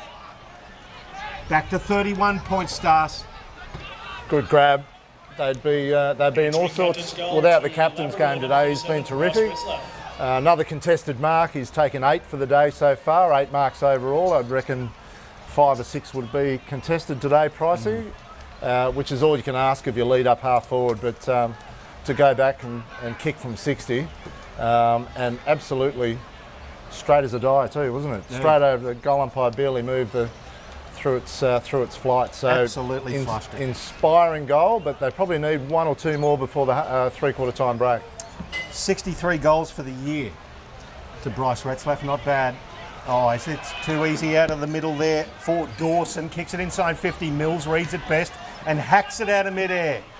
Best he could do it. And then follows up, does Wade Mills. Half volley. Brilliant defence from the Labrador player. Kicks it towards half forward. Now Retzlaff has gone down that foot injury again. There's something wrong there, Stars. As it is a Heron who breaks away and has a few bounces, gets away. Kicks it inside 50. Great mark from Young. He read that beautifully. Just we'll keep an eye on Retzlaff, who's still hobbling. And Young's gone down with a spot of cramp, and the Palmy fans don't like that much. Retzlaff, he's up and going again. That run by Jacob Heron there out of defence for the Lions, Pricey, is exactly everything the Tigers don't have. That run and carry and rebound from half back, we've not seen 1 ounce of that from Labrador today. And there's been numerous Palm Beach Currumbin players willing to play that style of footy, and Heron there, that's indicative of the way they've played today, and it's been really successful for them.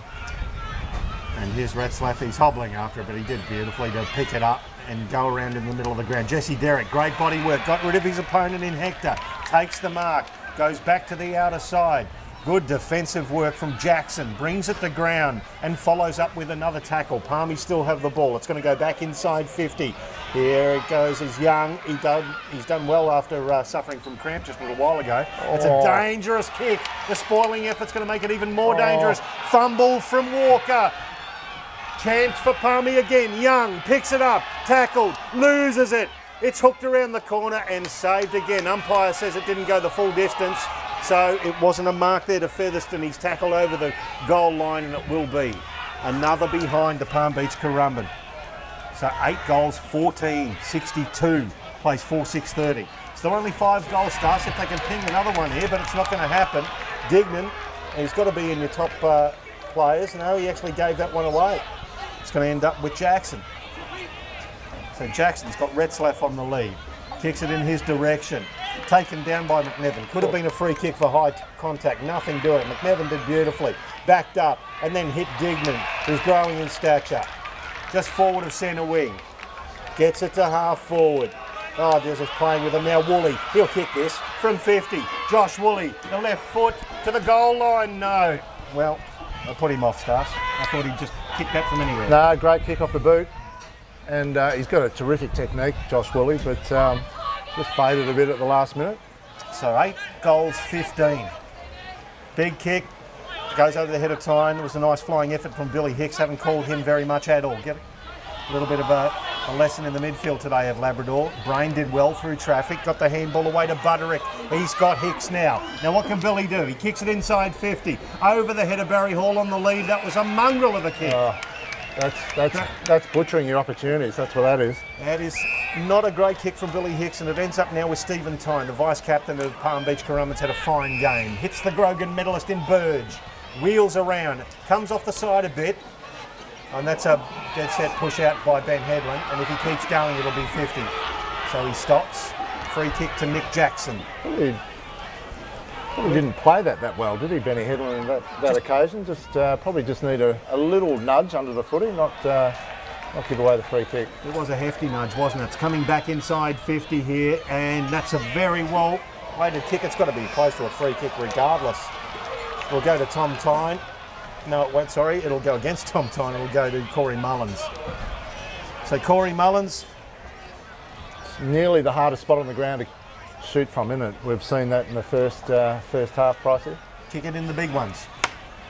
That's all we can advise. You've got what, Breeze over your right shoulder here? Yeah. Maybe the left goal post and it might swing. It's a nice looking kick to the top of the square. At the back of the pack, Toad, and one behind results.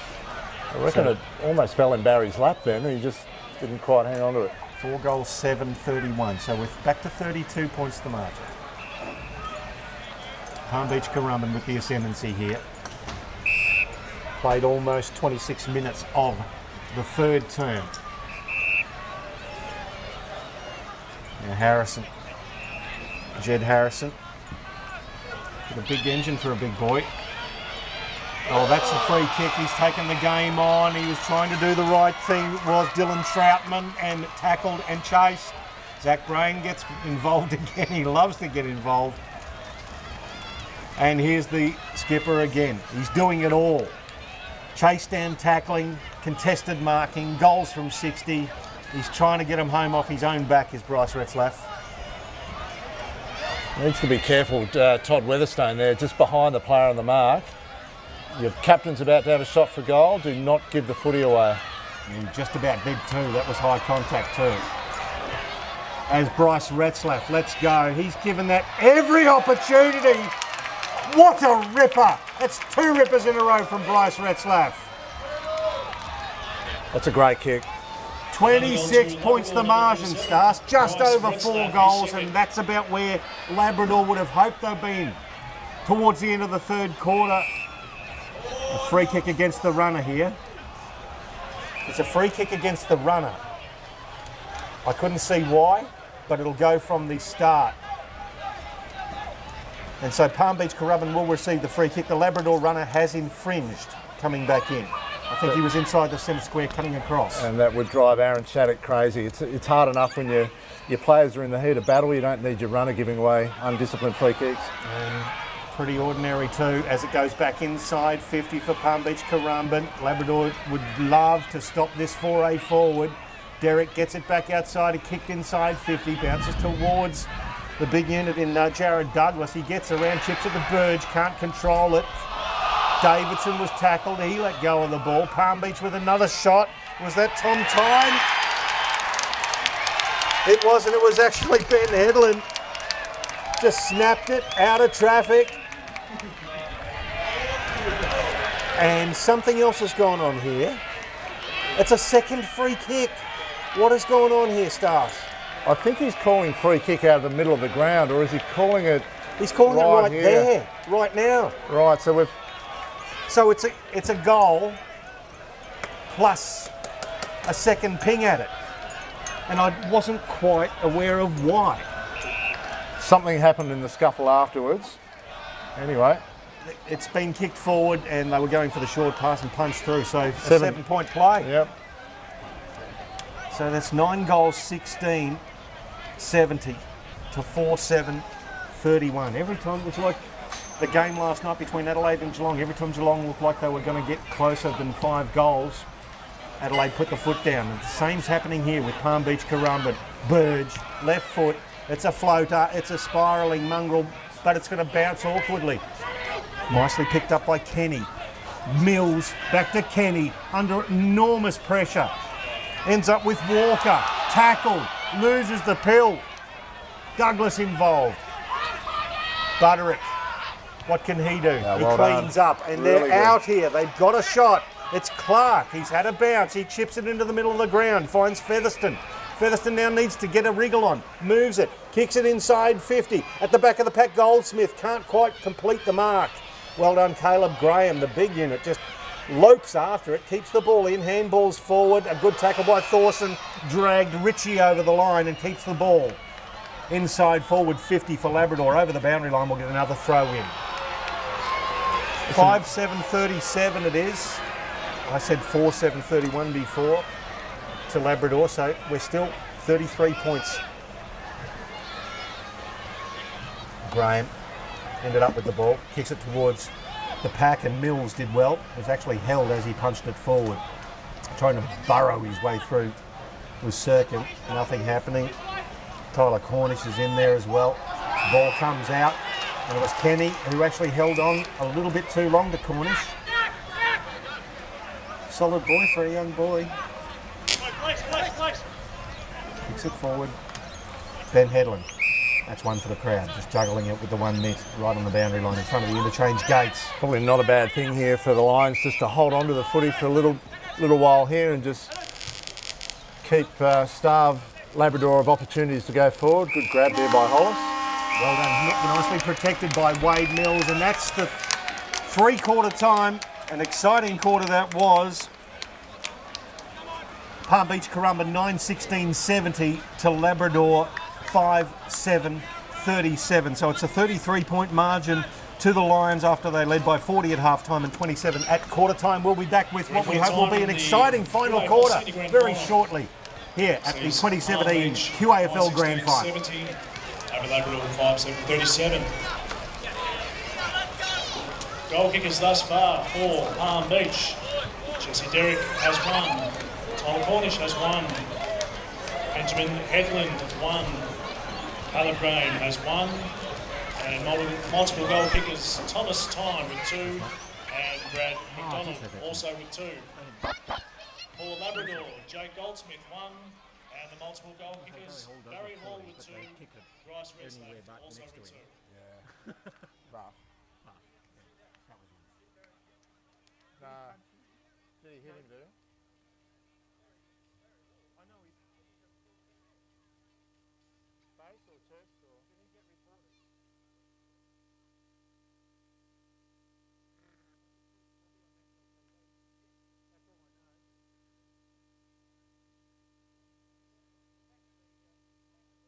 What's him too high?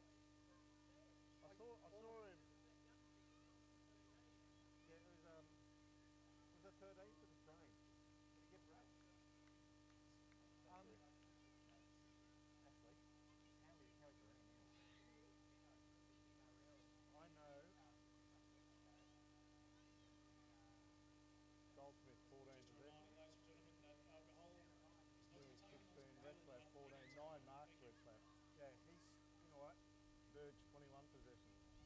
Dignan 18. I still reckon Dignan's a better player. I actually was about to say, I reckon he's close to BOG at the moment. Dignan, yeah, I'm there. Because I think he's controlled it all. He's linked up beautifully. Yeah. Headland's 14 possessions, 2 goals. There. Woolley 12, Hine 12, McNevin 13, Dignan third,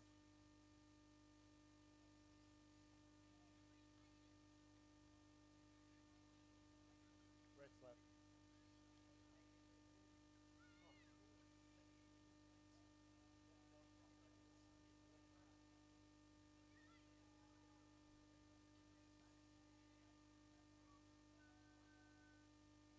Actually, great idea. That's a great call, Dean. That's a really good call. No, That's it. we predicted that early. All right, mate. Have one for me, will you?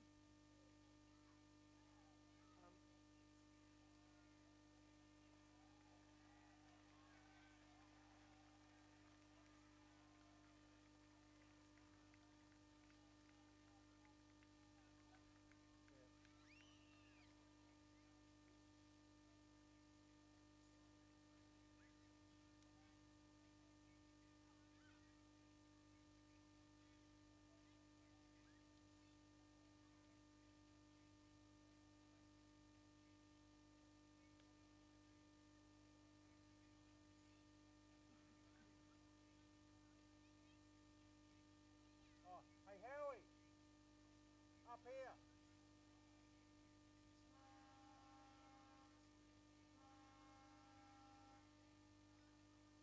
So, yeah, Barry Hall's got reported. Ladies and gentlemen, can we please ask that all spectators leave the playing arena in a timely fashion? Publicity. It's now Coming our now. final Fox Footy will quarter. be all over that. Yeah. And they'll want the vision. They'll want everything. Fox Footy will want that.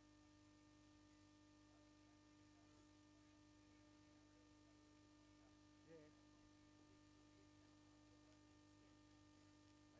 They don't muck around. Now this will be the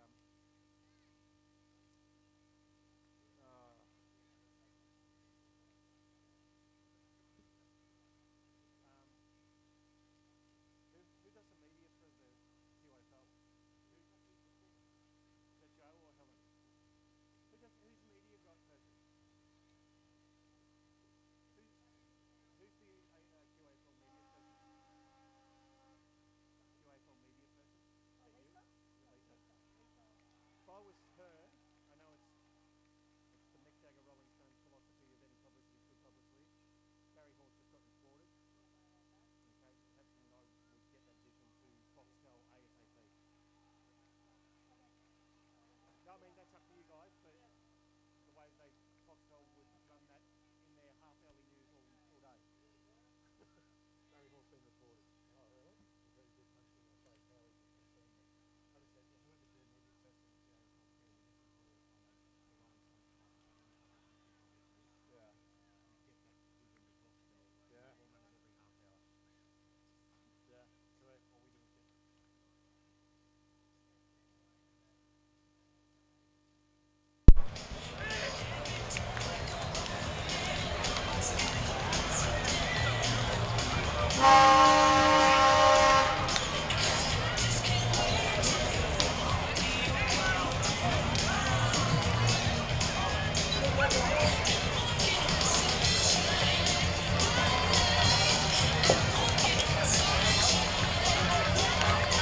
Welcome back to Fankhauser Reserve, the home of the Southport Sharks, and today it is the venue for the 2017 QAFL Grand Final between Palm Beach Currumbin Lions and Labrador Tigers. At three-quarter time, it is Palm Beach Currumbin who lead Labrador 9-16-70 to 5-7-37. That's a 33-point lead after they led by 40 at half-time and 27 at quarter time. Michael Price calling all of your action with Craig Starcevich with the special comments. And Stars, can Labrador get back into this? It seems like a bridge too far at the moment. I reckon the longer the day's gone, Pricey, the more the wind's dropped off. So if ever there's a chance in the last quarter here, Labrador will need to take it early. 33 points, not insurmountable, but you know, obviously right up against it going into this last quarter. Well, they've got all the dangerous tall timber, but as soon as the ball hit the ground, at ground level, they're getting beaten up in the midfield a bit, Labrador, and especially inside forward 50. When the ball hits the deck, it's been taken out too easily by Palmy. It has, although they started with 3 talls at the beginning of the third quarter. They're going with the same setup now at the beginning of the last. And in that quarter, Palm Beach Currumbin were able to kick 3-7 up into the breeze as opposed to Labrador's 5-2. So it is possible to score up to the left-hand end now. Here comes Hollis for Labrador, kicks it towards half forward. Oh, Retzlaff controlled it with one mitt and then let it go. So technically could have been incorrect disposal. Here's Mullins, the young fella. What can he do? He bangs it through. Great start for Labrador. That's exactly the start they needed, the Tigers, no doubt about that. Retzlaff really unlucky not to get a free kick. Hollis did really well at the centre clearance. Little Mullins did really well to hang on to that hand pass over the top and finish off. So 27 points the margin now. That's a little bit more like it as far as a contest goes. Labrador needed that start. Another quick goal from them and we have got game on here. It will be a thrilling last quarter here in the QAFL Grand Final. I think that's the thing against the Lions here. They'll be a little bit nervous knowing just how good Labrador can be if things start going their way. Ball bounced in the middle. Caleb Graham, there's been a whistle on play. Somebody's infringed. And it will go against Palm Beach. So Labrador get the free kick. Hollis will have to take the free kick now. Gives it off to Featherston. Featherston kicks it inside 50, beautifully read. Soon as it hit the boot, Dylan Troutman read that and took the mark. Takes it to the outer side. Caleb Graham, an exciting young player, has taken some very good contested marks today. He puts it into the path there of Douglas, but of course Wade Mills gets in the way, as he would. Hollis, that's a high floating bomb to the outer side and staying underneath it. Caleb Graham, he didn't know what was behind him there. All he could, I suppose, think was that Bryce Retzlaff was right on his hammer. Takes the mark beautifully. McNevin now kicks it inside 50 over the head of Mills. It's roved by Mills. Well done to Thorson. Gets around an opponent. Loops a handball in the direction of Daniel. Can it bounce from him? It does. It's Jackson now. Jackson now into the middle of the ground. Oh, just misses the target in Hector. Burge makes it there first. Gives it back there to Troutman, who slips and goes back to Burge by hand. Gets it away as he tackled. Daniel will have to go, but he doesn't. Tom Tyne does go and gets the tackle from Young, and both of them were a little high, a little over exuberant. Tyler Cornish involved there trying to get the ball back to Tom Tyne. He's pretty lucky there, Tom Tyne. He slipped as he took possession there and probably drew the high tackle there, Pricey. So luck is a fortune. Tom Tyne takes his time. Kicks it to the top of the square. Great place to put it. Mills at the back. He's crashed into. The ball spills over the back of the pack. Walker. Can he control it? He does nicely. Cuts back in board. He's got Hollis and then goes longer to Retzlaff, but he gives it to a chance to McNevin. It bounces away from him. He can't control it, and Retzlaff actually trailed by a couple of metres. Made it look very good as far as a fumble over the boundary line goes. He did. That's exactly what Bryce Retzlaff was thinking too, just trying to con the umpire into a deliberate free kick. Nothing happening though. 3 minutes into the final term, and it's the Lions leading by 27 points. Labrador coming in the final term. Here comes Clark down the outer side. It's a bit of a wobbler in the Retzlaff direction. It well gathered by the big man. Gets it back now. It's going to go inside 50 and out of bounds on the full under pressure. Just takes a little bit of the heat out of it. Palm Beach Currumbin have the free kick. It's a dangerous kick. Spoilt there by Hicks. Ball spills. Well done to Troutman. Goes back outside. Finds McNevin again.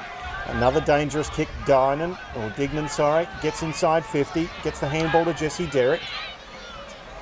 Now a long kick towards the outer side again. Wade Mills leads his opponent to the ball. He reads it off the shoe better than most people. Wade Mills takes it over the boundary line for another throw in. At three-quarter time, Jake Dignan had 18 touches, I think, Pricey. Jason Berg 21. So they were the two leading possession winners on the ground, and we think Jake Dignan has been pretty effective today. I would have thought his link-up work has been superb, Jake Dignan. Had a magnificent game. Hollis did well. Derek, who's grown as the game gets longer. It bounces inside 50. Well read by Young. Goes in-way, then outways, and then back in-ways again.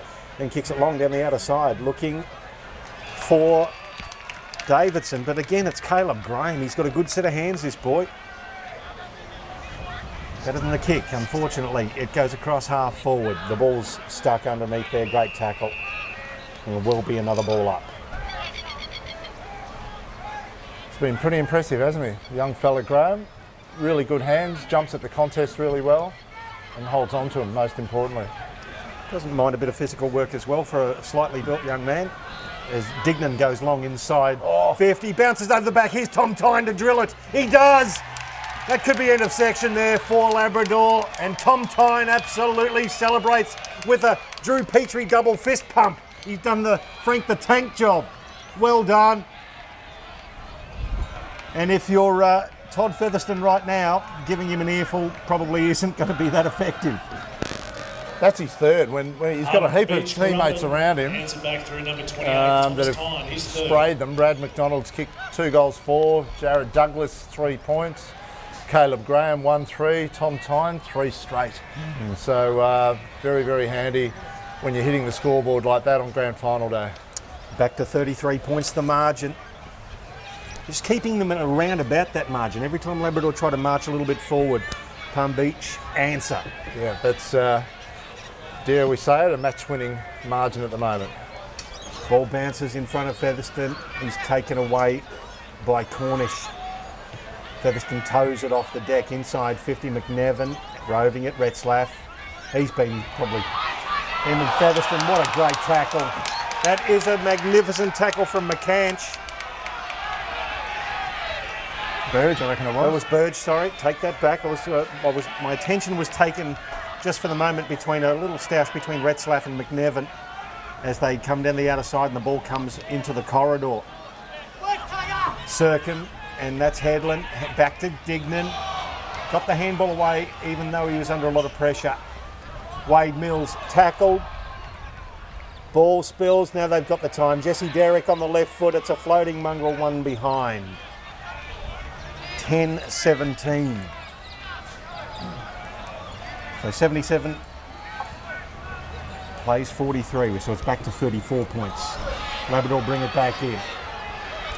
Ritchie leaves it there, gives it to McCanch. McCanch comes back inside. That's a beautiful kick. Should have been taken there by Sirkin. It's roved there by Stephen Tyne. Gives it back to Tyler Cornish, who kicks it out of bounds on the full. Some tired bodies out there. The effort has been supreme. The running effort from Palm Beach has been supreme. Yeah, you can just almost feel them starting to get right on top now, and it could really break open. I think Palm Beach Currumbin are looking like they've got some real leg power going now, Pricey. Going for the ball was Hicks. Haven't sighted him much today at all. Burge, seen a lot of him. Kicks it inside 50, and once again Mills provides the contest for Labrador. Going in hard there too, Daniel. Ball spills. Daniel picks it back up, kicks it into the middle of the ground. Here's Josh Woolley. Oh, he was looking at the big run up and specky there. Ball hits the deck. It's kicked forward by Hector for Labrador. But it's all palmy here. The ball bounces for Dylan Troutman. He's got all the time in the world and finds a man at half forward. It's Tyne, chips it inside, and Josh Woolley has made his way from the wing down to the forward pocket to take that mark and put a big block of ice on this game for Palm Beach. Yeah, and Woolley's run there inside the forward 50 is indicative of a team late in the game, Pricey, who know they're going to keep possession, and if I just keep running, I know I'll probably get an opportunity inside the forward 50. They're running optimistically now, knowing that they're probably going to reap the rewards. So big chance here that they're really going to bust this game open. So here's Josh Woolley. Took a spectacular mark a little earlier on. And he puts it home, celebrates to the crowd. His teammates get around him. And Palm Beach Currumbin putting a big stamp on the 2017 Grand Final. They get their 11th goal, 11-17-83. Now 40 points in front of Labrador, 6-7-43. Goal to Palm Beach, Currumbin number 11, Josh Woolley. And they are celebrating in the Palm Beach Currumbin marquees over in the right forward pocket at the left-hand side. They're having a good old time there in the sun. It's always good when you're playing half back and you can come all the way back up the ground, Pricey, and celebrate all the way, which Josh Woolley's done there. But yeah, to push forward knowing that you're going to drop into space and you've got teammates around you, they're playing with huge confidence right now and know that the opposition can't go with them. It's the biggest margin in the game, was 40 points, it is now as well, as Labrador try to extricate the ball. Sam Walker, no, sorry, it's Thorson, Tom Thorson, tackled high. Billy Hicks gathers the ball, he's tackled immediately, has had no freedom today. Ball spills out. Gleeson, he'll pick it up, he'll kick it inside 50, looking for Retzlaff. Great and kick. The captain takes a mark, and that was a great kick. Terrific kick. But Bryce Retzlaff, where would they have been without his contribution today, Star? They'd be in all sorts. He's just taken his 10th mark for the day, Pricey, and lining up for goal number 3. But yeah, they'd be in all sorts without the captain's game today. And he comes in, he'll let go from 40 and kick as straight as a die. Well done. He's trying to get his team up. He is an inspirational skipper, is Bryce Retzlaff. Gets Entering goal to Labrador's the Tigers 37, 7th. Bryce Retzlaff is there. 83 plays 49, so we're back to 34 points the margin. It's a great mark, but great centering ball there too by Labrador. The player out in the wing there was. Short-term memory loss. We don't remember, but terrific bit of play there to put the ball the top of the goal square, 30 metres out, whatever you like, in a really dangerous spot. And a player like Retzlaff, you've only got to give him half a sniff too, and he'll get onto it. Yeah, just some elevation with the kick is all you need, isn't it, with guys like that. But yeah, terrific game by Retzlaff. He's kept Labrador close enough to compete. And his partner in crime today, Barry Hall, the Hall of Famer, we can confirm now, has been reported at the end of that third term. He let one go, and I'm sure we'll be seeing that on some news services around the traps. The big bad bustling one doing, I suppose, what he does second best. First was footy. So Palm Beach now try to get rid of the ball. It's Clark who goes back in. Gives it to Featherston. He wants to go the 1-2 back to Clark. He's tackled immediately. Woolley had him and holding the ball right in front of the Palm Beach Currumbin supporters. And there's a little bit of extracurricular activity. Thorson was thrown to ground. But the Palmy fans absolutely loving that tackle by Josh Woolley. Just had no room to move Clark all day, and that's indicative of their intent all day long. Josh Woolley's chase down tackle then, well done. And Wade Mills again cuts it off, but the ball's spilled forward to Palm Beach, kick to half forward, nicely spoiled by Young. I reckon he's tried his hardest too. Jaden Young, he might not have a lot of possessions, but what he's done today is provided that contest up forward. He and Wade Mills have stopped this result being a lot bigger in favour of Palm Beach. Yeah, particularly Mills, he's a star down there. Oh, Mills has been their best player, no doubt, I'd say. 16 possessions and 6 marks. It's not a bad day out when your team's under the pump. So another throw in. Left half forward for Palm Beach Currumbin. They've got this game in hand, 34 points the margin. Well picked up by Clark, he's tackled into the ground by Caleb Graham, towed forward there by Cornish. And it'll bounce over the boundary line, left forward pocket for another throw in. 13 and a half minutes gone to the final term. As they say, plenty of time enough if good enough. I just don't think they have been anywhere near good enough today, the Labrador Tigers. They just haven't rattled on the goals, have they? I mean, that little period in the third quarter, but that was on the back of Retzlaff and Goldsmith doing some good work up forward, but you just haven't seen them really run and come through in waves and really look like overwhelming the opposition. They'll come out of defence here now. Butterick gets it back to Retzlaff. He's been quite inspiring with the way he's gone about his business. Yeah, a long way from home, and now they've got to run it up into the breeze. run it up into the breeze, and there's nobody to kick to inside forward 50. It's punched away from Goldsmith. Dinan again gets the handball, puts his teammate under pressure this time though. It's going to end up with Butterick. So Connor Butterick, young man, goes inside 50, chips it towards Mills, who had his head taken off, has to get the free kick. Barry Hall plays on and basically torches what would have been a goal for Wade Mills, probably a deserved goal. Barry Hall's not had the greatest game of football today I've ever seen him play. I wouldn't say that to his face, but not many would. Oh, but they are certainly giving it to him. The Palm Beach Currumbin fans absolutely, well, crowds love a villain, don't they? Whether it is a real villain or a perceived villain, but they are absolutely giving it to him. And they're enjoying their time in the sun, literally, here at Southport. Long kick. Tigers trying to bring it back inboard. Again, it's Davidson. Half smothered. Hicks went for it and then stopped, so Clark came back in. He goes hard for it. Hicks got involved again at ground level. Palm Beach, there's so many Palm Beach players actually going in and under for the ball, you couldn't tell who they were. And that's the difference. They're just providing numbers to the contest at each juncture. They've done it all day, haven't they? There's always been an outnumber there at all the balls that spill out or contests around a stoppage. There's always been a lot more maroon jumpers in at the footy than black and gold. As the ball goes, nice little passage of play for the Palm Beach Currumbin fans in that marquee. It's gone. They'll be loving this. Over the boundary line a couple of times in front of them, so they get a chance to cheer and sing.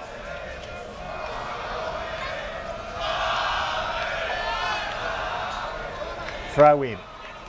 Graham over the back. Slapped it forward, and it's stuck under there. Wade Mills in and under. And another ball up. So we've got a little bit of rock music coming in. That's nice. Next door. It's what we call in the business of sound checks, does. Wade Mills tackles.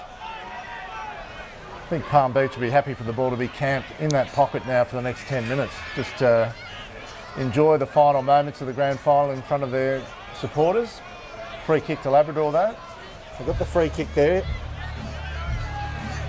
It's got to go to Adam Clark. He's going to have to let it go from 50. Late in the game, 33 points the margin. From 48, he lets go. It's a beautifully timed trumpet going on over the other side of the ground. As soon as the player gets to drop the ball onto his foot, somebody's got the trumpet going. It'll put me off, I know that. Beautiful kick. Dylan Troutman, long kick. There's been some great kicking out from fullback, especially from that end with the wind behind you. Down the outer side, the run of Tyler Cornish who streamed forward, screaming for the ball, and they found him. Good gut running young man. That's the difference, isn't it? They've been able to get that ball over the back from the kick in and now got the numbers forward of the kicker. And Cornish did quite well then to wait. Turned out hasn't gone exactly where he wanted to go, but now they're deep inside their forward 50. So now they're in a good spot. It's going to come back because he kicked it out of bounds on the full, unfortunately. It just went a little bit too far, but I hear what you're saying. Connor Butterick again. But again, that was just an example of the fact that they're prepared to do that very hard running to space, to create the space and create a target. Here's Woolley. Starts on the left and no breeze to speak of. Now the breeze is virtually dropped and one behind result. So this bad, I suppose, errant kicking at goal has not cost them too much. Palm Beach Currumbin, 11 goals, 18, 29 scoring shots to 14. Against a team that boasts some of the most powerful forwards in this competition. Now Labrador coming out, just an ill-directed kick. It's cut off there by Jacob Heron, who's done a lot of hard work today over the boundary line for another throw in.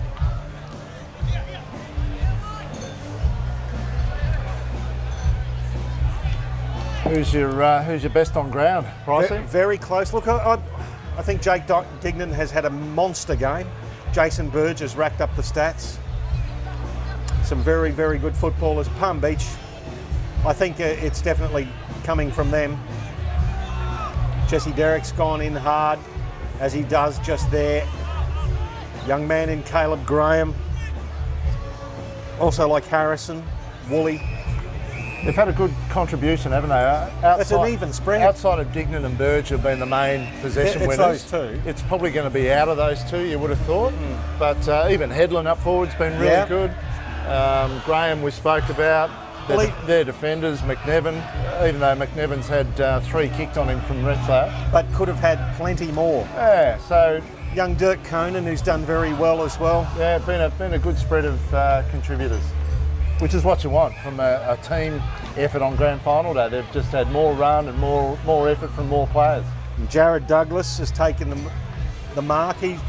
Well, when you're approaching 20-minute mark of the final term and you're leading by 37 points, you might as well have a ping from the boundary line from 50.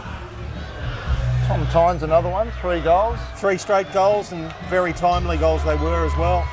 So hard up against the boundary line. He's given it every chance, but one behind results. So 11 goals, 19. And 4 points to Douglas. So he's kicked 4, and McDonald's kicked 2 goals for as well, has he? So between the two of them is Stephen Tyne at the front. Well spoiled by Thorson. Clark tackled. Ball spills. Stuck underneath. Umpire will just ball it up.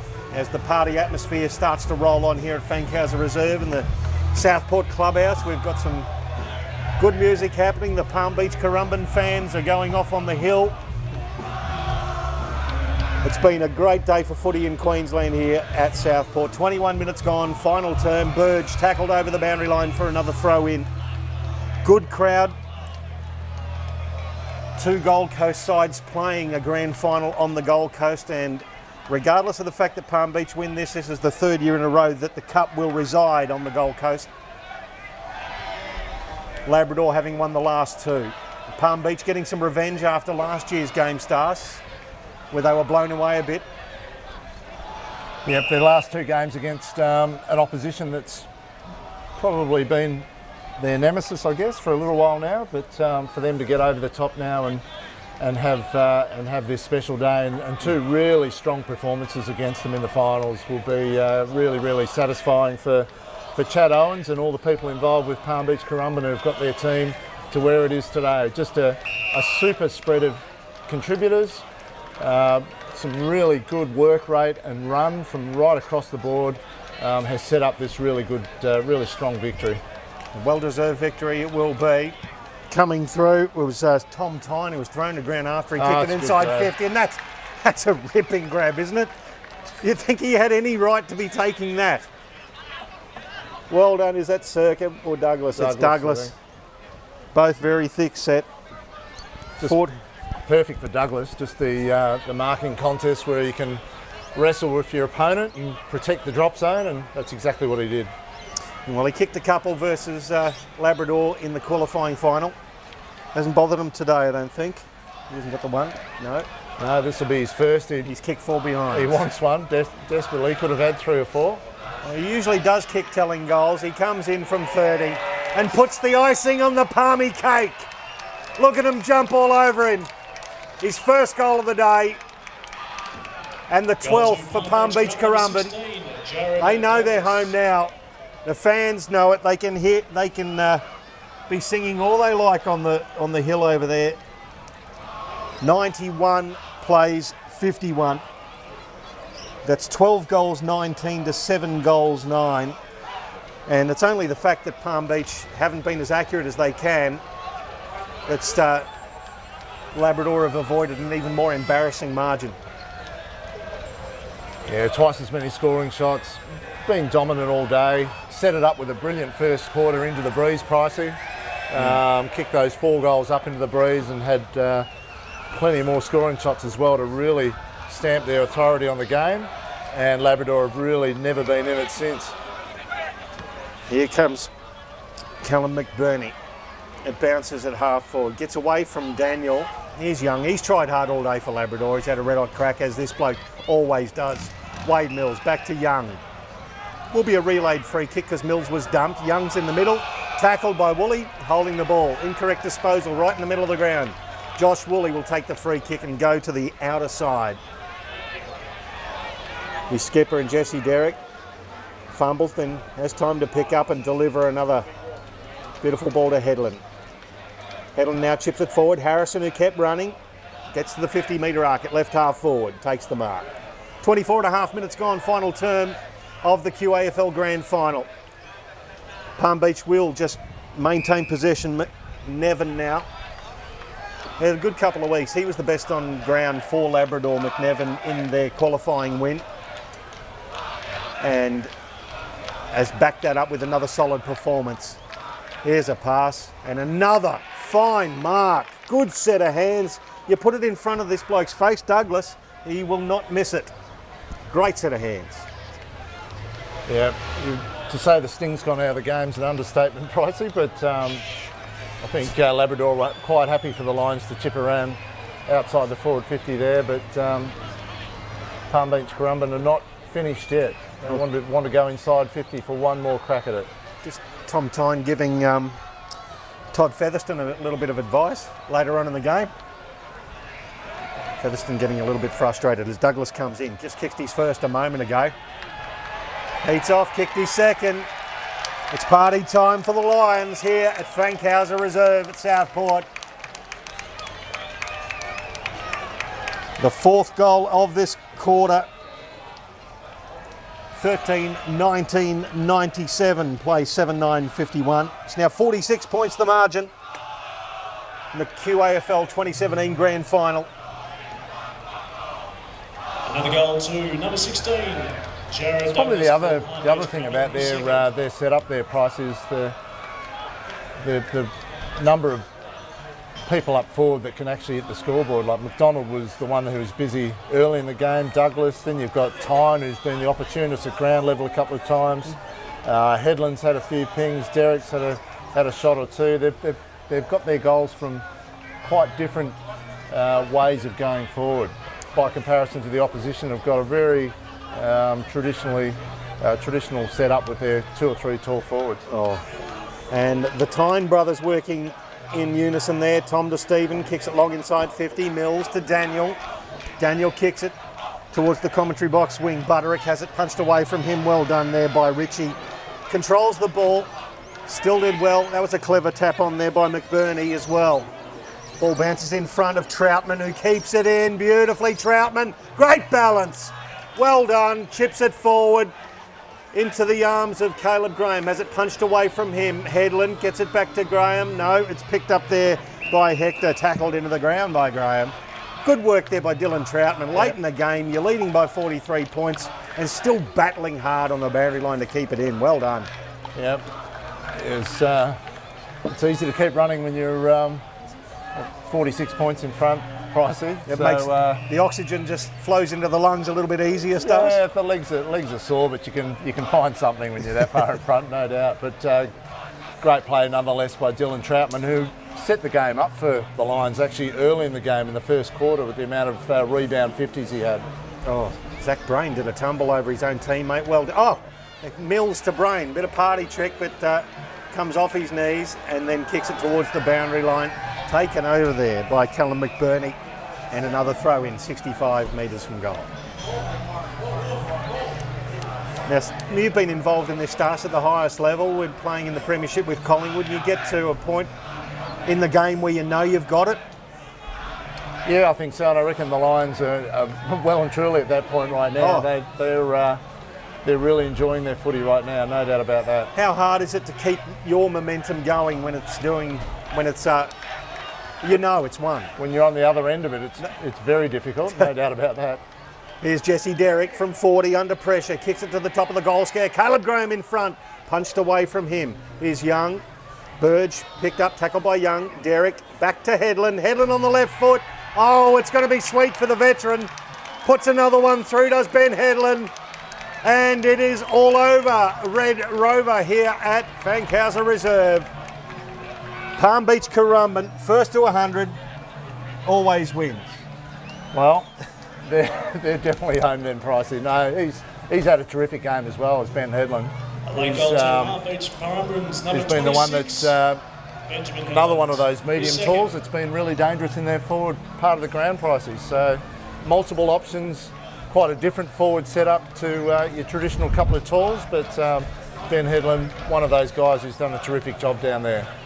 They've kicked 8 goals, 10 With Douglas, in the second half. McDonald, who else they got down there? They've got plenty. They've got plenty. Lots of options. If you had to pick a couple of Labrador players out to go into the best player pool, you'd have Wade Mills and Bryce maybe Retzlaff. Bryce Retzlaff and maybe Young in the back line, and that's about it. Yeah. They've Yeah. been blanketed in their midfield. They've been blanketed up forward. Their small forwards have been ineffectual. But Palm Beach Currumbin, take your hat off to the way they have approached this game and the way it's going for them. Josh Woolley bounces awkwardly for him. Billy Hicks, he gathers the ball, gives it to Brain. Brain now on the pass, gives it to Goldsmith, who drops a pud. Now they'll get out of it to Palm Beach. Complete junk time now. McBurney, handball off to McNevin. Weaves back out, time for a bounce. Handball across, and Conan again goes to the outer side, and Jesse Derrick. It's going to be a very relieved man holding up the QAFL Premiership Cup. Will Jesse Derrick, after a massive week. And there's Wade Mills, who seriously is so far ahead of anybody else as far as best player for Labrador. It's not funny. Wade Mills had a magnificent game, really battled hard. Adam Clark now going for it. And this bloke, Dignan, for Palm Beach Currumbin, has been a superb link man. Gives it back now to Harrison. He chips it forward. It's going to go back to Dignan. No. Handball forward, ends up with McDonald. Now it's Tom Tyne from 50. He starts it right, and it's another behind. And is it a late hit? It might have been a late hit from Hollis. It's going to come back. Tom Tyne will receive the free kick. And Stephen Tyne was the one who remonstrated with the most vigour, his brother. So Tom Tyne, 3 goals straight. Coming in for 4 goals straight. Yeah, 4 is going to be a handy result, and another really hard-working performance from that big group of medium small players, I guess, that Palm Beach Currumbin have had today. Just outworked Labrador at ground level, particularly early in the game, Pricey, when things needed to be you need to set your team on the course, and the amount of times we noticed early in the game where the midfield group were outnumbering Labrador at most contests around the ground. This will be a fitting result for Tom Tyne. So Tom Tyne covers the ground very well. With 32 minutes gone in the final term. Tom Tyne from 50. Let's go. It doesn't matter. It's a behind.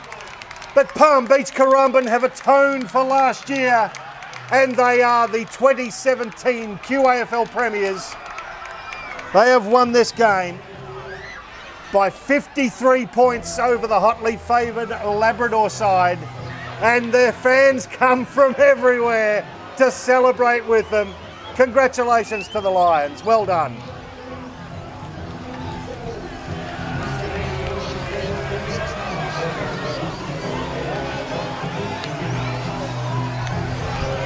$14 goals, 20, 104 to 7-9-51.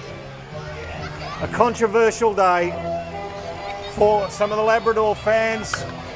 One of their marquee people in Barry Hall reported for striking late in the 3rd term in an incident behind the play. Palm Beach Currumbin led from start to finish. They led by 27 at quarter time, by 40 at half time, by 33 at 3/4 time, and ran home to be 53-point winners and deserved premiers in the QAFL competition for 2017. Yeah, that's an amazing effort to Labrador to go through the season winning 16 straight without getting beaten, and then falling over to Palm Beach Currumbin in the second semi and also in the grand final. There are only 2 losses for the year. That's a terrific performance by the Lions to work out where they could beat them and go ahead and execute that plan. So terrific result for their footy club. had a wide range of contributors today, helping them get the result done, but really it was on the back of work rate, fierce pressure around the contest, and a spread of contributors, really. Not relying on one or two stars to win the game for you, but actually getting a really good even team performance. And I think that sends a message out as well to other teams too. You're looking at a champion team against a team of champions, more or less, the old adage. That's how it works. But Palm Beach, from the word go, just had that want, that intent, that desire, not only to compete, but to run hard and get to space. They obliterated Labrador in the first quarter and a half. Yeah, and footage has and always will be a running game, Pricey. You really got to run and outwork the opposition, and never more so than on grand final day. So the Lions today, right from the start, were just running in waves, working together, putting enormous pressure on the opposition, tackling ferociously, all the things that require effort and work rate, the Lions brought to the table in spades today. So deserved grand final winners. Well, it's been a magnificent day, especially if you're a fan of the Palm Beach Currumbin Lions. And, well, it's, I suppose, if I'm just having a look at Labrador, and they're just standing there watching the celebrations. They know exactly what it's like. They've been there the last couple of years. Congratulations on making it to the big dance, but Palm Beach have taken it away. They won this game by 53 points, and I'm Michael Price on behalf of Craig Starcevich. Thank you very much, Stas. Really enjoyed calling this game with you today, and we'll catch you next time. Next season, 2018, it's going to be bigger and better for the QAFL. Today, it has been the QAFL Grand Final with Palm Beach Currumbin, the Lions, the winners.